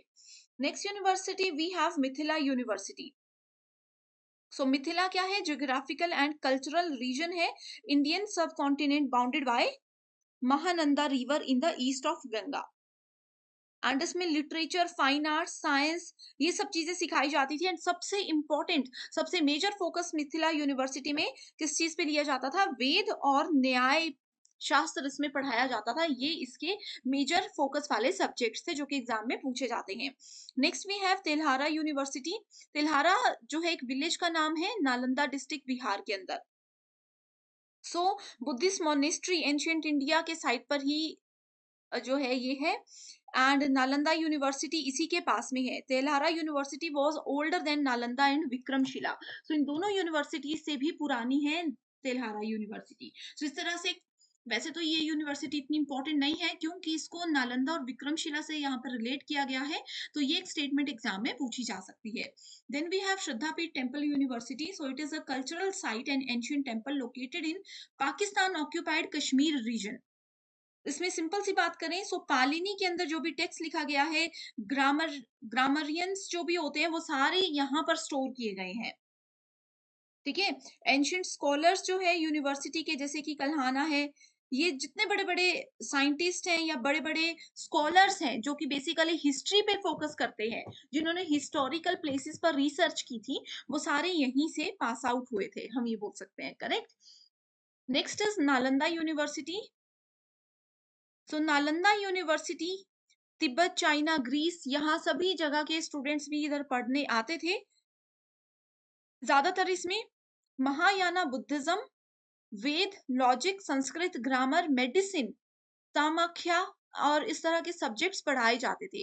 एंड स्टूडेंट्स, आप लोगों ने एक नाम जरूर सुना होगा जो कि है बख्तियार, बख्तियार खिलजी। आपने ये नाम सुना होगा। बख्तियार खिलजी ने इस नालंदा यूनिवर्सिटी को डिस्ट्रॉय कर दिया था क्योंकि ये बहुत ही ज्यादा फेमस यूनिवर्सिटी थी। Next university we have Udantapuri university. So ये भी बिहार में है, उदंतपुरी में है। सो इस यूनिवर्सिटी में बेसिकली बुद्धिज्म, वैदिक चीजें, ये सब चीजें पढ़ाई जाती थी। सबसे फेमस लोगों की अगर हम बात करें जो इस यूनिवर्सिटी से पढ़े हुए हैं, वो है आचार्य श्री गंगा। ठीक है, विक्रमशिला से वो पढ़े हुए हैं एंड यहाँ से भी वो पढ़े हुए हैं। Next we have Vikramshila university, that is one of the most important university for your examination. So Vikramshila University and Nalanda University are two most important centers of learning in India during Pala Empire. So ये university पाला empire के दौरान running state में थी, नालंदा और विक्रमशिला दोनों ही। ठीक है। ये पाला एम्पीरियर धर्मपाला के द्वारा बनाई गई थी। एंड इसमें जो है लॉजिक, फिलोसफी, व्याकरण जिसको कि ग्रामर बोला जाता है, ठीक है, इस तरह के सारे सब्जेक्ट, शास्त्र वगैरह, ये सब सब्जेक्ट इसमें हमेशा से पढ़ाए जाते थे। नेक्स्ट क्वेश्चन देख सकते हो स्टूडेंट्स, ये क्वेश्चन जो है यूजीसी नेट एग्जामिनेशन में मोस्ट एक्सपेक्टेड क्वेश्चन है, जरूर जरूर पूछा जाएगा। ठीक है। सो ये है, the founder of Vikramshila university was what. अभी मैंने आप लोगों को इसका आंसर बताया, धर्मपाला। ठीक है, पाला भी आ सकता है एग्जाम में, धर्मपाल भी आ सकता है, तो आप इसको ध्यान से देख लीजिएगा। नेक्स्ट है types of knowledge in Jainism. So Jain धर्म की अगर बात करें तो इसमें नॉलेज के टाइप्स होते हैं मति जनना, श्रुत जनना, अवधि जनना, मना पर्याय जनना एंड केवल जनना। बहुत ही सिंपल सी वन लाइनर मैंने यहाँ पे आप लोगों को स्टेटमेंट्स दी हैं जो कि आप लोग पढ़ सकते हो, एग्जाम में आपको मदद करेगी। नेक्स्ट इंपॉर्टेंट टॉपिक आ जाता है हायर एजुकेशन बिफोर इंडिपेंडेंस। आजादी से पूर्व उच्च शिक्षा में कौन कौन से एक्ट्स बनाए गए थे, ये एग्जाम में आते हैं, तो इसकी बेसिक सी इंफॉर्मेशन मैं आपको दूंगी। आपको नाम याद रखना है, जैसे कि चार्टर एक्ट 1813 में बना था, तो ये ईयर एग्जाम में पूछा जा सकता है। या फिर ऐसा पूछा जा सकता है डायरेक्टली कि 1813 में हायर एजुकेशन बिफोर इंडिपेंडेंस कौन सा एक्ट बनाया गया था, तो आपका आंसर होना चाहिए चार्टर एक्ट। सो सभी के ईयर आपको याद रखने हैं। सो चार्टर एक्ट 1813 की अगर बात करें, so it allotted ₹1 lakh to promote education in India. So इन्होंने 1 लाख रुपी उस समय पे प्रमोट किया था 1813 में, ताकि वो हायर एजुकेशन को इंडिया में प्रमोट कर सके। जितने भी क्रिश्चियन मिशनरीज थे उन्होंने इंग्लिश और क्रिश्चियंस की जो अलग से और भी लैंग्वेजेस होती हैं उन सभी को इसमें अलाउ कर दिया था, ठीक है। एंड बेसिकली साइंटिफिक जो आपकी एजुकेशन है उस चीज पर इसमें फोकस किया गया था कि साइंस को हम लोग बढ़ावा दें।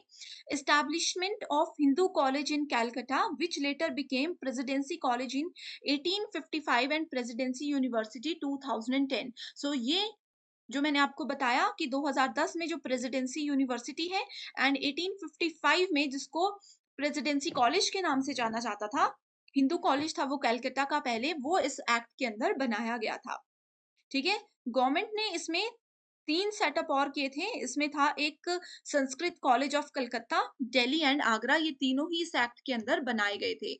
आपने जरूर ये यूनिवर्सिटीज के नाम सुने होंगे। नेक्स्ट वी हैव एम्फिंस्टन रिपोर्ट जो कि 1823 में बनाई गई थी, ठीक है।